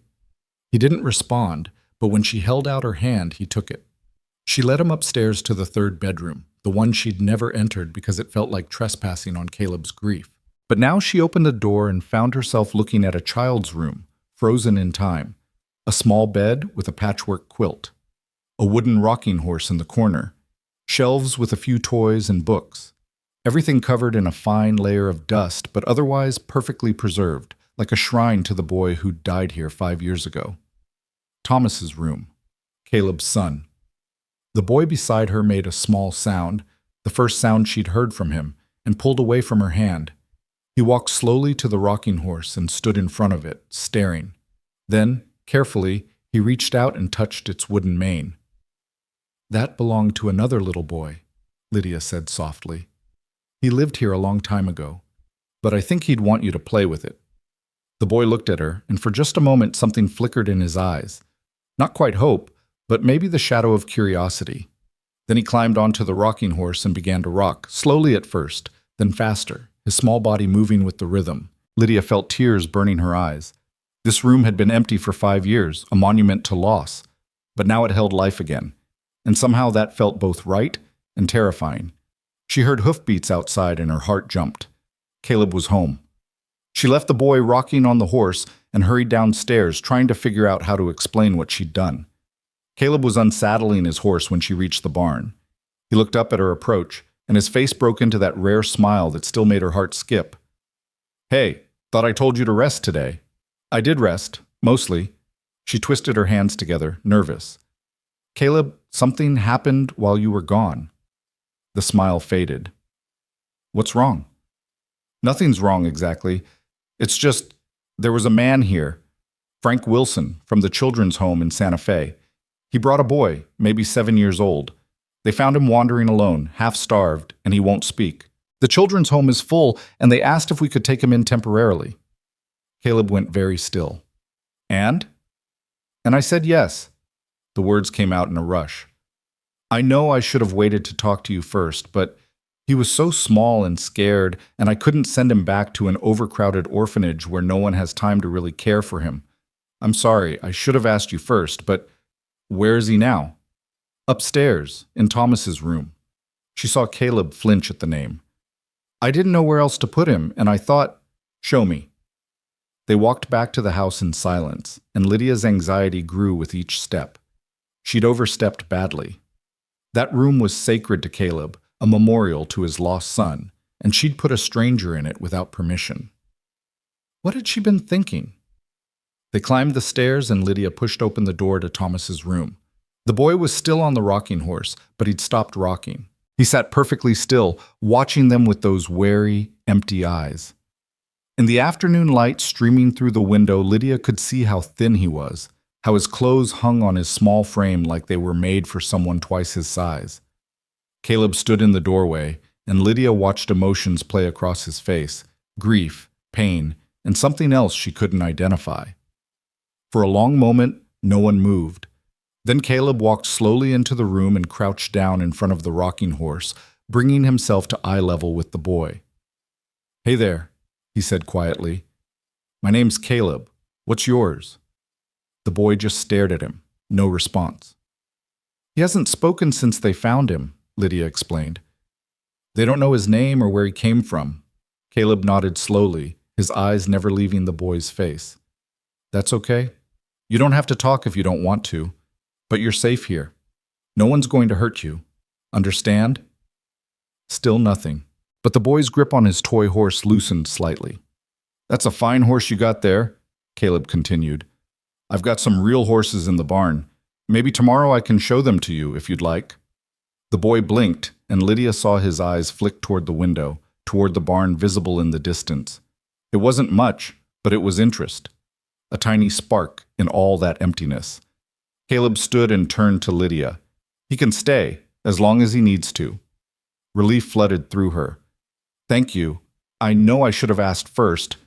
You did the right thing. He looked back at the boy, his expression unreadable. This room's been empty too long. It's good to have a kid in it again. That night, they set up a proper bed for the boy in Thomas's old room. Lydia found clean clothes that had belonged to Thomas. They were a bit large, but they'd do until she could make alterations. She drew a bath and helped the boy wash, shocked by the bruises and scars that covered his thin body. Someone had hurt this child badly and repeatedly. The realization made her want to cry and rage in equal measure. The boy submitted to her ministrations without protest, but also without response. He was like a doll, moved this way and that, compliant but absent. It broke her heart. When he was clean and dressed in a nightshirt, she tucked him into bed. Are you comfortable? Do you need anything? No response, just those empty eyes watching her in the lamplight. I'll leave the lamp burning low in case you wake up and feel scared. And I'm just down the hall if you need me, okay? Nothing. She hesitated in the doorway, wanting to say something comforting, something that would reach through whatever wall this child had built around himself. But words felt useless against whatever trauma he'd endured. Good night, she said softly, and closed the door partway. Downstairs, she found Caleb sitting on the porch, staring out at the darkness. She sat beside him, and for a while they didn't speak. Finally, Caleb broke the silence. Thomas would have been 9 now, if he'd lived. Lydia reached for his hand, and he let her take it. I'm sorry. If having another child in his room is too painful, it's not. Or maybe it is, but it's the right kind of pain, like when you stretch a muscle that's been frozen too long. Hurts, but in a way that means healing. What was he like, Thomas? Caleb was quiet for so long that Lydia thought he wouldn't answer. Then, slowly, he began to speak. He was loud.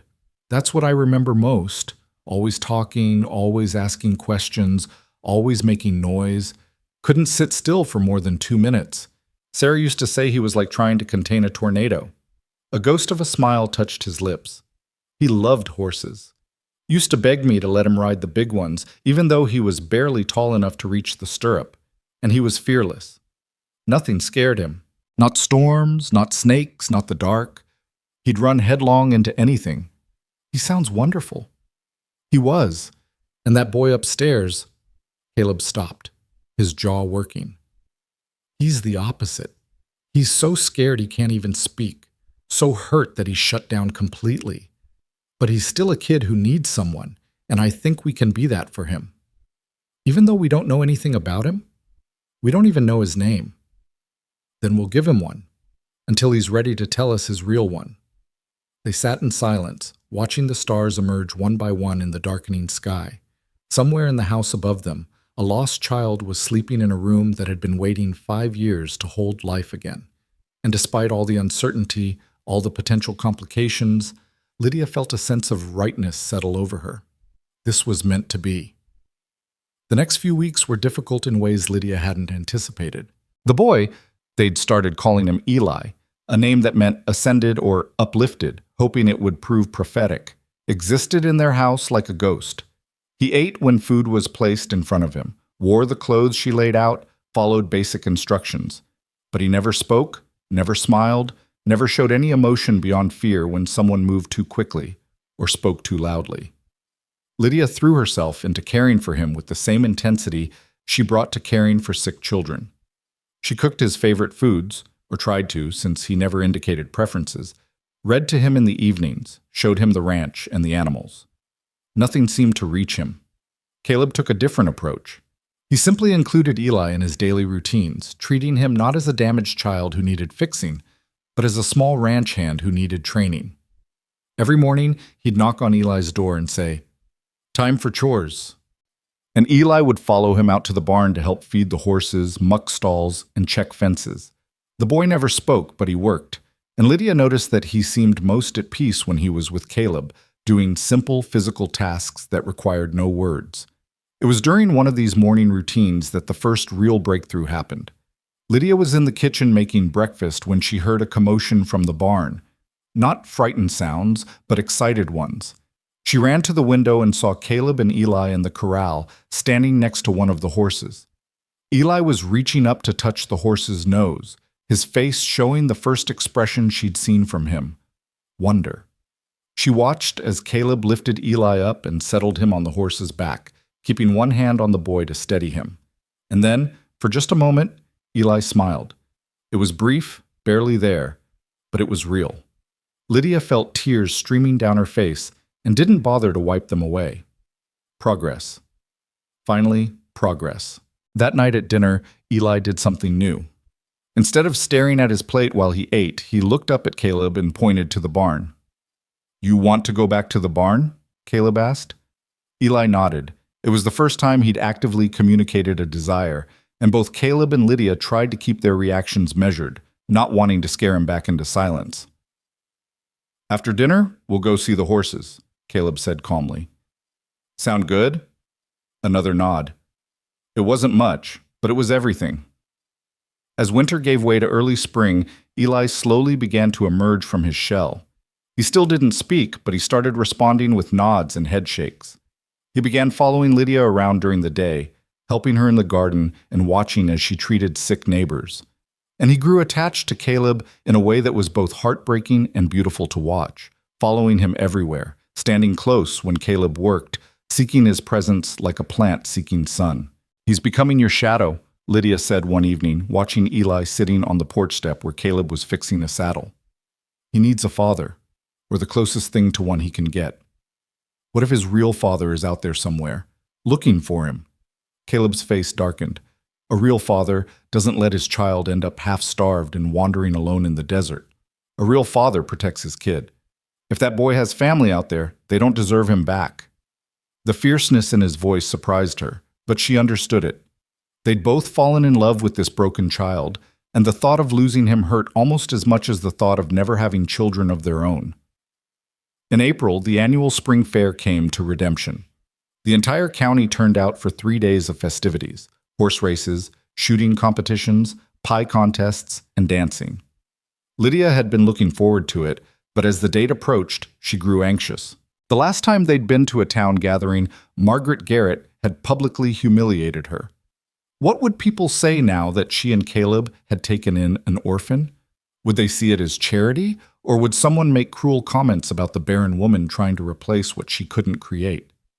"Stop worrying," Caleb said the morning of the fair, watching her pace the kitchen. "People love you. You've saved half their children. They're not going to say anything cruel." "Margaret Garrett might." "Margaret Garrett can go to hell." "Caleb!" But she was smiling despite herself. They hitched up the wagon and helped Eli climb into the back. He was wearing new clothes Lydia had made, proper pants and a shirt that actually fit, and his hair was neatly trimmed. He looked like a different child from the broken, silent boy who'd arrived 3 months ago. The fair was in full swing when they arrived, with people everywhere and music floating on the warm spring air.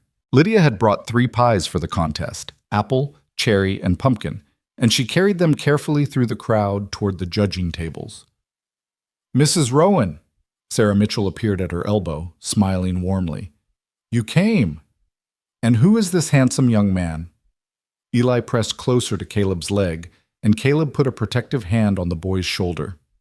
"This is Eli. He's staying with us." "How wonderful! Children are such a blessing." Sarah's smile was genuine, without any hint of the pity or judgment Lydia had feared. "Will he be at the children's games this afternoon? My boys would love to meet him." Before Lydia could explain that Eli didn't speak, Caleb answered, "We'll see how he feels. He's still getting used to crowds." As Sarah walked away, Lydia squeezed Caleb's hand gratefully. He'd protected Eli from uncomfortable questions without making it obvious, and she loved him even more for it. They spent the morning wandering the fair, and Lydia was overwhelmed by how many people stopped to greet them. Every family seemed to have a story: a child she'd saved, an illness she'd helped treat, a crisis she'd managed. They thanked her, blessed her, treated her like she was something special.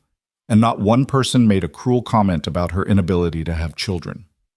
It was early afternoon when trouble found them. Lydia was at the pie judging table, waiting for the results, when she heard raised voices nearby. She turned to see Margaret Garrett standing in front of Caleb and Eli, her face twisted with disgust. "That's him, isn't it? The orphan you took in?" Margaret's voice was loud enough to attract attention, and people were starting to gather. "How desperate must you be, Caleb, to take in someone else's unwanted brat? Or is this your barren wife's idea, playing house with a child that isn't yours?" Lydia felt rage explode in her chest. She'd tolerated Margaret's cruelty directed at her, but attacking Eli was unforgivable. She pushed through the crowd and placed herself between Margaret and the boy. "How dare you," she said, her voice low and dangerous. "He's a child. A scared, traumatized child who's been through hell, and you have the audacity to call him unwanted? I'm just stating facts. He's not yours. He'll never be yours. You can't have children, so you're playing pretend with someone else's." "You're right that I can't have children," Lydia cut her off. "You're right that Eli isn't mine by blood. But you're wrong about everything else. Because family isn't about blood. It's about love and choice and showing up day after day to care for someone." She took a step closer to Margaret, her voice rising. "I've spent the last 6 months caring for the children of this county. I've sat up nights with sick babies. I've held dying children and prayed them back to life. I've taught ranch kids their letters and tended their wounds and loved them like they were my own. And Eli?" She glanced back at the boy who was watching her with wide eyes. "Eli is my son now. Not because I gave birth to him, but because I choose to love him. Because Caleb and I both choose to give him a home and a family and everything he's been missing." The crowd had grown silent, watching the confrontation with rapt attention. Margaret's face was red with fury, but before she could respond, a voice rang out from the judging table. "The blue ribbon for Best Pie goes to Lydia Rowan for her apple pie." The announcement broke the tension, and people began to clap. Sarah Mitchell started it, but soon the entire crowd was applauding, not just for the pie, but for Lydia's words, for her defense of Eli, for everything she represented. Margaret Garrett stood alone in her fury as people turned their backs on her and surrounded Lydia instead. Someone pressed the blue ribbon into her hand. Children crowded close to see it. And through it all, Lydia felt Eli's small hand slip into hers, holding tight. She looked down at him and saw tears streaming down his face. But these weren't tears of sadness. His eyes were shining with something she hadn't seen before. Gratitude, maybe, or the beginning of trust. And his mouth was moving, trying to form words that wouldn't quite come. "It's okay," she whispered, kneeling down to his level. "You don't have to say anything. I know." But he kept trying, his face scrunched with concentration. And finally, in a voice so quiet she almost missed it, he spoke his first words. You called me your son." The world stopped. Every person in the crowd heard it and went completely still. Lydia felt tears streaming down her face as she pulled Eli into a fierce hug. "You are my son," she said into his hair. "If you'll have me as your mother." She felt him nod against her shoulder, and then Caleb was there too, wrapping both of them in his arms, and they were a family. Broken pieces that had somehow fit together to make something whole. The crowd erupted in cheers, and someone started playing music, and the fair continued around them, but Lydia barely noticed. She was too focused on the small boy in her arms who'd finally started to heal. That evening, after they'd returned home and put Eli to bed, Lydia and Caleb sat on the porch watching the sunset. The spring air was warm and fragrant with the smell of blooming desert flowers, and everything felt perfect in a way that scared her. When life felt this good, something usually came along to destroy it. "What are you thinking?" Caleb asked, his arm around her shoulders. "That I'm happy, and that makes me nervous." "Why?" "Because every time I've been happy, something terrible happens. When I was pregnant with my first baby, I was so happy. Then I fell, and everything fell apart. When I got engaged to Robert, I thought my life was perfect. Then he left. I'm afraid that if I let myself be too happy now, something will stop." Caleb turned to face her, his hands framing her face. "You can't live your life afraid of happiness. Bad things happen whether we're happy or not. At least if we're happy, we have something to remember when times get hard. But what if someone comes looking for Eli? What if his real family? We'll deal with that if it happens. But right now, in this moment, he's ours and we're his, and we're happy. That's enough." She wanted to believe him. God, how she wanted to believe that happiness could last, that love could endure, that she deserved this second chance at family. "I love you," she said fiercely. "I love you so much it scares me." "Good. Be scared, be happy, feel everything. That's what living is." He kissed her softly. "And I love you too. More than I thought I could love anyone again." They sat in comfortable silence as the stars began to appear, and Lydia let herself feel it. The happiness, the fear, the love, all of it tangled together. Maybe Caleb was right. Maybe the point wasn't to avoid pain, but to embrace joy when it came, to hold it close and be grateful for however long it lasted. Inside the house, she heard a small sound and turned to see Eli standing in the doorway, his toy horse clutched in one hand. He looked small and vulnerable in his nightshirt, his eyes uncertain. "Can't sleep?" she asked gently. He shook his head and walked toward them. Without a word, he climbed onto Lydia's lap, curling into her like he'd done it 1,000 times before. She wrapped her arms around him, and Caleb pulled them both closer, and they sat like that as night fell completely. A family born not from blood, but from choice, from healing, from love that refused to quit. "Tell me a story," Eli whispered, his voice still hesitant but growing stronger. "What kind of story?" Lydia asked. "A happy one, with a family that stays together." Lydia felt tears prick her eyes but kept her voice steady. "Once upon a time, there was a woman who thought she was broken. She'd lost everything. Her baby, her fiancé, her home, her hope. Everyone told her she was worthless because she couldn't have children. So they sent her far away to marry a stranger and disappear from their lives." "That's not a happy beginning," Eli said. "No, it's not. But wait, because the stranger she married turned out to be kind and lonely and just as broken as she was. And together, they started to heal each other. They built a home and a life and learned how to be happy again. And then one day, a special little boy came into their lives. A boy who needed a family as much as they needed him. And they all lived happily ever after," Eli finished. "No," Lydia said softly. "They lived. They had hard days and good days. They faced troubles and overcame them together. They cried sometimes and laughed a lot. They weren't perfect, but they were family, and that was better than any fairy tale. Eli was quiet for a long moment. Then he whispered, "Can I call you Mama?" Lydia's heart broke and healed simultaneously. "Yes, yes, you can call me Mama." "And you Papa?" he asked Caleb. "I'd be honored," Caleb said, his voice rough with emotion. Eli settled more deeply into Lydia's arms with a contented sigh. Within minutes, he was asleep, his breathing deep and even, the toy horse still clutched in his hand. "We should put him to bed," Caleb whispered. "In a minute. I just want to hold him a little longer." So they stayed on the porch, the three of them wrapped in blankets and love, while the desert night settled around them. And Lydia thought about how far she'd come from that desperate woman who'd stepped off a stagecoach 6 months ago, convinced her life was over. She'd been wrong.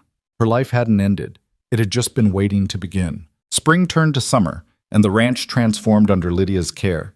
The garden she'd planted months ago exploded with life. Tomatoes hanging heavy on the vine, squash sprawling across the ground, beans climbing their poles toward the sun. Eli spent hours there with her, learning the names of plants and how to coax life from the hard desert soil. He talked more now, though he was still quiet by nature, his words measured and careful, like someone who'd learned that speaking could be dangerous.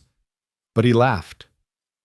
That was the miracle that never ceased to amaze Lydia, the sound of a child's laughter ringing through the house that had been silent for so long.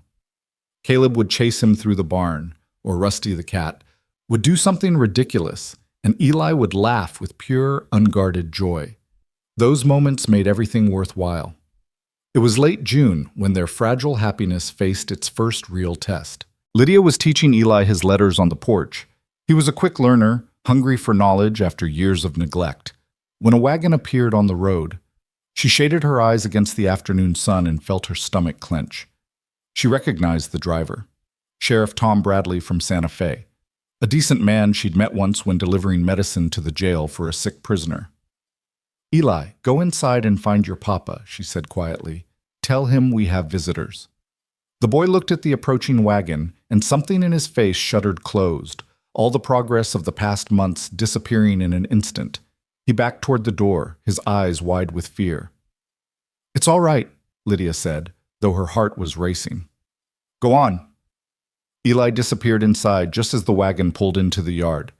Sheriff Bradley climbed down, and Lydia saw he wasn't alone. A woman sat in the passenger seat, thin and worn, with graying hair and a face etched with hardship and something harder. Her eyes scanned the ranch with calculating coldness. "Mrs. Rowan," Sheriff Bradley said, removing his hat. "Sorry to come unannounced. This here is Mrs. Florence Garrett. She's—" "Garrett?" Lydia interrupted, her voice sharp. "Related to Margaret Garrett?" "My sister-in-law," the woman said, her voice nasal and unpleasant. "Though I don't see what that has to do with anything. I'm here about the boy." Lydia felt ice flood her veins. "What boy?" "Don't play stupid. The Mexican brat you took in. His name is Elias, and he belongs to me." Caleb appeared in the doorway. Eli pressed against his leg. The boy had gone completely white, and he was shaking so hard Lydia could see it from across the yard. "That's him," Florence said, pointing. "That's my dead sister's boy.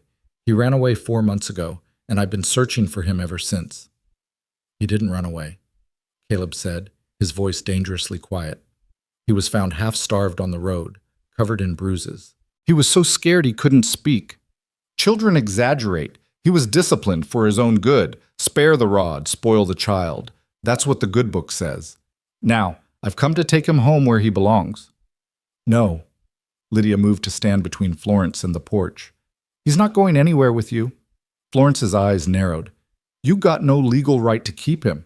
He's my nephew, my blood. The law says he's mine." "The law also says children shouldn't be beaten and starved," Caleb said. "Sheriff, you saw the state he was in when he was found. You going to send him back to that?"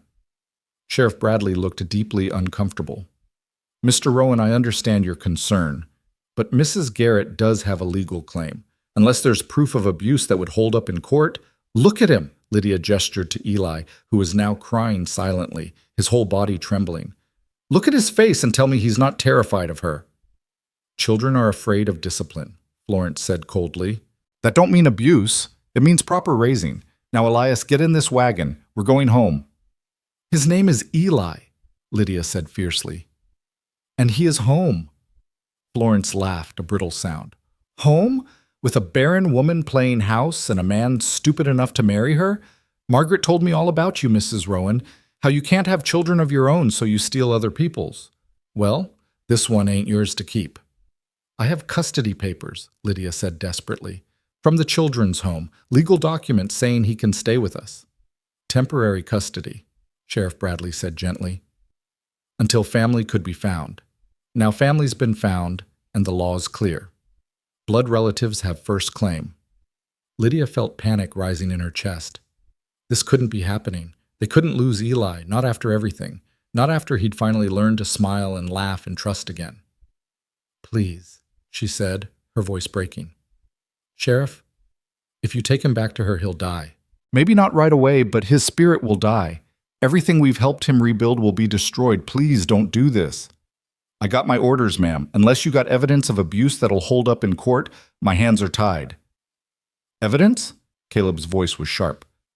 I got a barn full of ranch hands who saw the condition he was in when he arrived.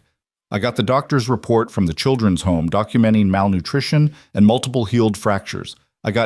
Healed fractures ain't proof of abuse, Florence interrupted. Boys fall out of trees, they get kicked by horses. That's just life. Not when there's 20 of them, Caleb shot back. Not when they're all in different stages of healing. Not when the child is so traumatized he can't speak. Sheriff Bradley sighed heavily. Look, I don't like this any more than you do, but the law's the law. Now, Mrs. Garrett has agreed to let me inspect her home before returning the boy. If I find evidence of dangerous conditions, I can petition for the courts to review custody. But that takes time, and until then, no! Eli's voice rang out, high and desperate. He pushed away from Caleb and ran to Lydia, wrapping his arms around her waist and burying his face in her dress. No, Mama, please! Don't let her take me, please! The word Mama hung in the air, and Lydia felt something break inside her chest. She wrapped her arms around Eli and held him tight, knowing she might be holding him for the last time. You can't have him, she said, her voice shaking with rage and grief. I don't care what the law says. You're not taking him. Mrs. Rowan, Sheriff Bradley said quietly, don't make this harder than it has to be. Don't make me arrest you for obstruction. Then arrest me, Lydia straightened, still holding Eli. Arrest us both, because we're not giving him up without a fight. Florence made an impatient sound. This is ridiculous. Sheriff, do your job. Take the boy.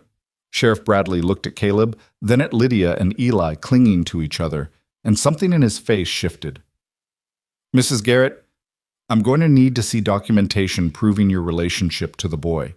Birth certificates, marriage licenses, something official. I told you he's my dead sister's son. Then you should have paperwork. Bring it to my office in Santa Fe tomorrow, and we'll proceed from there. But I'm not taking a child from a good home without proper documentation. Florence's face went red with fury. The law says I use my judgment in cases involving children, Sheriff Bradley interrupted, and my judgment says I need to see proof of your claim before I tear this boy away from the only family he feels safe with. You come to my office tomorrow with documentation, and we'll sort this out proper. This is outrageous. Margaret said you people out here were lawless, but I didn't believe it. Tomorrow, Mrs. Garrett, my office. 9 o'clock. The sheriff's voice was firm, brooking no argument. Florence climbed back into the wagon, her face twisted with rage. This isn't over. That boy is mine by blood and by law. I'll be back with every piece of paper you need, and then we'll see who's right. The wagon pulled away, leaving a cloud of dust and dread in its wake. Lydia sank to her knees, still holding Eli, and let herself cry. Caleb knelt beside them, wrapping them both in his arms. We're not giving up, he said fiercely. I don't care what it takes. We're not losing him. But the law can be fought. We'll get lawyers. We'll go to court. We'll do whatever we have to do. With what money? Lydia asked desperately. Lawyers cost a fortune. We're ranchers, Caleb. We don't have that kind of money. Then we'll find it. We'll sell cattle, take out loans, sell the damn ranch if we have to, but we're not giving up. That night, Eli refused to sleep in his own room. He clung to Lydia and cried every time she tried to put him to bed, terrified that she'd disappear while he slept. Finally, they brought him into their bedroom, and he slept between them, small and vulnerable, holding Lydia's hand on one side and Caleb's on the other. "I won't go back," he whispered in the darkness. "I'll run away again. I'll hide where she can't find me." "You're not going anywhere," Lydia said, though her heart was breaking with the lie. Because what if they couldn't stop Florence? What if the law really did give her custody? "Aunt Florence is mean," Eli said quietly. "After Mama died, she said I was a burden. She said she only kept me because it was her Christian duty, but I had to earn my keep. If I didn't work hard enough, or if I cried, or if I asked for food, she'd lock me in the cellar, sometimes for days." Lydia felt rage and grief warring in her chest. "How long were you with her?" 2 years, since I was 5. Mama got sick after Papa died, and she couldn't take care of me anymore. Aunt Florence said she'd help, but after Mama died, everything changed." "How did you end up on the road?" Caleb asked gently. "I ran away. She beat me for breaking a plate. It was an accident. I just dropped it. And she locked me in the cellar again. But this time I found a loose board and squeezed through. I ran and ran until I couldn't run anymore. And then Mr. Wilson found me." "You're safe now," Lydia whispered, though she didn't know if it was true. "We won't let her hurt you again." But Eli had lived through too much to believe in promises. Adults always say that. But then they give you away, or they die, or they hurt you. Nobody keeps you safe. "We will," Caleb said firmly. "I swear to you, son, we will." The next morning, Caleb rode to Santa Fe to meet with Sheriff Bradley and see what could be done. He returned late that evening, his face grim. "She brought documentation," he said, pouring himself a whiskey with shaking hands. "Birth certificate for Eli's mother showing Florence as her sister. Marriage certificate proving she's a Garrett by marriage. Letters from a priest vouching for her character. Everything legal and proper." "What did the sheriff say?" "He said his hands are tied. Florence has a legal claim as blood family. Unless we can prove in court that she's unfit, and prove it fast, she gets custody." "How fast?" "She's coming back in 3 days with a court order. We have 3 days to stop her, or we lose him." 3 days. It felt like a death sentence. Lydia spent that night lying awake, listening to Eli's breathing beside her, trying to think of something, anything they could do. They had no money for lawyers, no political connections, no leverage except the truth of what Florence had done, and truth without proof meant nothing to the law. She must have dozed off eventually because she woke to Caleb shaking her shoulder gently. Dawn was breaking outside, painting the sky in shades of pink and gold. "Get dressed," he said quietly. "We're going into town. All of us." "Why?" "Because if the law won't help us, maybe the people will." They rode into Redemption as the town was waking up. Caleb pulled the wagon to a stop in the main square and climbed down, then helped Lydia and Eli down. People were starting to emerge from buildings, shopkeepers opening for business, ranchers coming in for supplies, families heading to church for early morning services. Caleb cupped his hands around his mouth and shouted, "Town meeting! Right here! Right now! Everyone who cares about justice and children, I need you." People looked at him like he'd lost his mind, but they came. Sarah Mitchell emerged from the general store. Diego Mendoza appeared with his family. Father Dominic hurried over from the church. Within minutes, a crowd had gathered. "What's this about, Caleb?" someone called. Caleb lifted Eli up so everyone could see him. "This is my son, Eli. 3 days from now, the law is going to give him back to the woman who beat him, starved him, and locked him in a cellar for days at a time. They're going to take him from the only home where he's ever felt safe and loved. And there's nothing I can do to stop it. Legally, I'm powerless." The crowd murmured, angry and shocked. "But here's what I know," Caleb continued, his voice ringing out over the square. "I know that laws are made by people, and people can change laws. I know that this town, this community, has power. Power to stand up and say this is wrong. Power to protect children who need protecting." "What do you want us to do?" Father Dominic asked. "I want you to go to Santa Fe. I want you to flood the sheriff's office and the courthouse with testimonies about Eli. about the condition he was in when he was found, about how he's healed and grown in our care, about what sending him back will do to him. I want you to make so much noise that they can't ignore you." "I'll go," Sarah Mitchell said immediately. "I'll testify." "Me too," Diego Mendoza added. "This boy saved my wife's life by bringing Senora Rowan to help her. I will not let him be sent back to an abuser." "And I'll write a letter to the bishop," Father Dominic said. "The church has influence. We can apply pressure." One by one, people stepped forward to offer help. Some would testify, others would write letters. A few ranchers offered to pool money for a lawyer. The town doctor, sober for once, said he'd document every healed injury on Eli's body and submit a medical report. But it was Sarah Mitchell who offered the most unexpected help. "My brother is a judge in Albuquerque. I'll send him a telegram today. He knows people in Santa Fe, people who can push this case to the right courts." Lydia felt tears streaming down her face as she watched the community rally around them. These were people she'd helped, yes, but more than that, they were people who saw injustice and refused to accept it.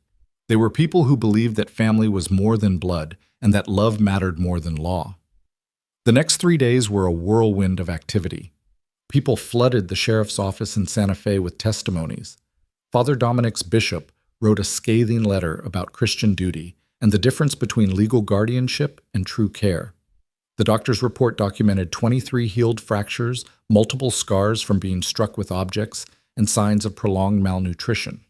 And Sarah Mitchell's brother, Judge Harrison, used his connections to fast-track a hearing on Eli's custody. Florence Garrett arrived on the 3rd day with her court order, only to find Sheriff Bradley waiting with a different set of papers. "There's been a development, Mrs. Garrett. A formal custody challenge has been filed by Mr. and Mrs. Rowan. You're both required to appear before Judge Martinez tomorrow morning for a full hearing." "This is outrageous," Florence sputtered. "I have a legal claim." "And now they do too. Judge will sort it out." The hearing was held in a small courthouse in Santa Fe, packed with people from Redemption who'd come to support the Rowans. Lydia sat in the front row, her hand gripping Caleb's so tight her knuckles were white. Eli sat between them, pressed against Lydia's side, his toy horse clutched to his chest. Florence Garrett's lawyer presented her case first: blood relation, legal documentation, Christian duty to care for family. He painted Florence as a devoted aunt who'd searched tirelessly for her missing nephew and who deserved to have him returned. Then it was their turn. The lawyer that the community had pooled money to hire stood and called witness after witness. The doctor testified about Eli's injuries. Sarah Mitchell described the terrified, silent child who'd been found on the road. Diego Mendoza spoke about how Eli had blossomed under the Rowan's care. Father Dominic talked about the difference between obligation and love. And then the lawyer called Eli himself to the stand. "No," Lydia whispered, gripping Caleb's arm. "He can't. He's too young, too traumatized." But Eli stood up, his small frame shaking but his face determined. He walked to the witness stand and was sworn in, his voice barely audible as he promised to tell the truth. The lawyer was gentle with him, asking simple questions. "Eli, do you remember living with your Aunt Florence?" "Yes." "Can you tell the judge what that was like?"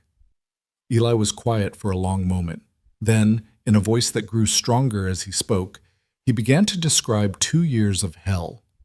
The beatings, the cellar, the days without food, the constant fear. He spoke calmly, factually, like he was describing something that had happened to someone else. But his hands were shaking, and tears rolled down his face as he talked. "And now you live with Mr. and Mrs. Rowan?" the lawyer asked gently. "Yes, with Mama and Papa." "What's that like?" For the first time, Eli smiled. "It's like the bad dreams are over. Mama teaches me to read and lets me help in the garden. Papa shows me how to care for horses and tells me I'm doing a good job. They tuck me in at night and make sure I'm not scared. They feed me when I'm hungry and hold me when I cry. They love me." "If the judge says you have to go back to your Aunt Florence, how would you feel?" Eli looked directly at the judge, his eyes pleading. "I would rather die. Please don't make me go back, please." The courtroom was completely silent. Even Florence's lawyer looked uncomfortable. The judge leaned forward, his weathered face serious. "Young man, I want you to know that no one here wants to hurt you. We all want what's best for you. Can you understand that?" Eli nodded, wiping his eyes. "All right, you can step down." The lawyers presented their closing arguments. Florence's lawyer talked about the sanctity of blood relations and the importance of family. The Rowans' lawyer talked about the spirit of the law versus the letter of it, about what truly served a child's best interests. And then they waited while the judge reviewed documents and made notes. The silence felt eternal. Lydia held Caleb's hand and prayed harder than she'd ever prayed in her life. "Please, please, please." Finally, Judge Martinez looked up. "I've reviewed the evidence presented today, and I must say this is one of the most clear-cut cases I've ever seen. Mrs. Garrett, the medical evidence alone is damning.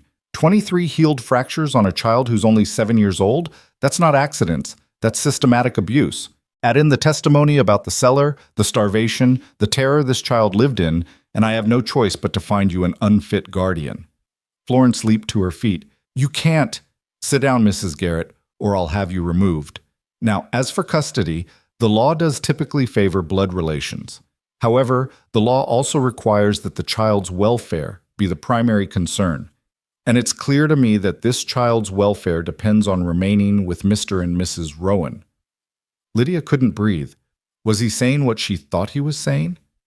"Therefore, I am terminating Mrs. Garrett's guardianship and granting full legal custody to Caleb and Lydia Rowan, effective immediately. Furthermore, I am issuing a restraining order preventing Mrs. Garrett from having any contact with the child. This decision is final." The courtroom erupted. People were cheering, crying, hugging each other. Lydia pulled Eli into her arms and held him while he sobbed with relief. Caleb wrapped them both in his embrace, his own face wet with tears. "It's over," he whispered. "You're ours now. Really, truly ours. No one can take you away." "Forever?" Eli asked, his voice muffled against Lydia's shoulder. "Forever," Lydia promised. "You're our son. Nothing will ever change that." They drove home that evening as a family, legally and irrevocably. The sun was setting as they pulled into the ranch, painting everything in gold and orange light. Lydia looked at the house, their home, and felt a peace settle over her that she'd never thought possible. She'd come here broken, believing she was worthless because she couldn't have children, but she'd learned that worth wasn't measured in biology. It was measured in love, in showing up, in choosing to care for others even when it was hard. She'd learned that family wasn't about blood, but about commitment and choice, and the daily decision to love someone no matter what. That night, after Eli was asleep in his room, their son, legally now forever, Lydia and Caleb sat on the porch as they had so many times before. But everything was different now. "You know what I realized today?" Lydia said quietly. "When everyone came to testify for us, when the whole town rallied around us, I realized that we built something here. Not just a family, but a community. People who care for each other, people who show up when it matters." "You built that," Caleb corrected. "You're the one who started caring for people, who showed them that love doesn't have conditions or limits." "We built it together," she insisted. "You and me and Eli. We're proof that broken things can be mended, that people who've lost everything can find it again, that love is stronger than law or blood or anything else." Caleb pulled her close, and they sat in comfortable silence, watching the stars emerge one by one. In the distance, a coyote called to its pack, and closer by, they could hear Eli's gentle snoring through the open window. "Do you ever regret it?" Caleb asked suddenly. "Coming here? Marrying a stranger? Giving up your old life?" Lydia thought about the girl she'd been 18 months ago, broken and ashamed, convinced her life was over. That girl seemed like a stranger now, someone she'd once known but no longer recognized. "No," she said firmly, "not for a second. My old life was built on a lie. The lie that my worth depended on my ability to have children. This life is built on truth. The truth that love is what matters, that family is what you make it, that being barren doesn't mean being empty." "You're the least empty person I've ever met," Caleb said softly. "You're full of life and love and courage. You give it to everyone around you. You gave it to me when I was dead inside. You gave it to Eli when he'd given up hope. You're not barren, Lydia. You're abundant. She turned to kiss him, and the kiss was sweet with promise and possibility. When they finally pulled apart, both smiling, Caleb stood and held out his hand. Come on, let's go inside. Our son might wake up and wonder where we are. Our son. The words would never stop making her heart sing. They walked inside together, checking on Eli one more time before heading to their own room. The boy was sprawled across his bed, one arm thrown over his head, his toy horse lying beside him. He looked peaceful and safe and loved, everything a child should be. In the years that followed, the ranch would continue to grow. Lydia would establish a proper school for the ranch children, teaching them not just letters and numbers, but compassion and courage. Eli would grow into a strong, kind young man who never forgot what it meant to be lost and found again. They would take in other children over the years, orphans and castaways who needed homes, and build a family that had nothing to do with blood and everything to do with choice. The town would remember forever the day Lydia Cross Rowan stood up to Margaret Garrett and declared that her worth wasn't measured by her womb. They would tell stories about the barren bride who saved half the county's children and built a family from love instead of biology. And travelers passing through would see the ranch, always full of children and laughter and life, and ask about it. That's the Rowan place, but locals would say. That's where the barren woman lives. But those who looked closer, who saw the children running through the fields and the love that permeated every corner of the property, would correct them. She's not barren, they'd say. She's the most fertile woman in the county. She just grows love instead of babies. And in the end, that was the truest thing anyone ever said about Lydia Rowan. She had been sent to New Mexico to disappear, to be forgotten, to live out her days in shame and silence. Instead, she had bloomed in the desert like a wildflower after rain, unexpected, beautiful, and impossible to ignore. She had taken everything that was meant to break her and used it to build something magnificent. She had proven that barrenness was a lie, that worth wasn't measured in fertility, but in the capacity to love. That family was a choice, not an accident of biology, and that sometimes the greatest lives were built not from perfection, but from broken pieces carefully mended into something new. On her 40th birthday, surrounded by Caleb and Eli and the 4 other children they'd taken in over the years, Lydia stood in the garden she'd planted 15 years earlier and looked at everything she'd grown, not just vegetables and herbs, but hope and healing and home. Happy? Caleb asked, sliding his arm around her waist. She leaned into him, watching their children play in the fading light, and felt gratitude so profound it brought tears to her eyes. Happier than I ever imagined possible, she said. Happier than I deserve. You deserve everything, Caleb said firmly. Everything good in this world and more. And as the sun set over the New Mexico desert, painting the sky in impossible colors, Lydia believed him. She had been broken and lost and convinced she was worthless. But she had learned the greatest truth of all, that love was the only thing that mattered, and love was something she had in abundance. She was not barren. She had never been barren. She was full of life, and that life had saved not just her, but everyone lucky enough to know her. And that was a story worth telling.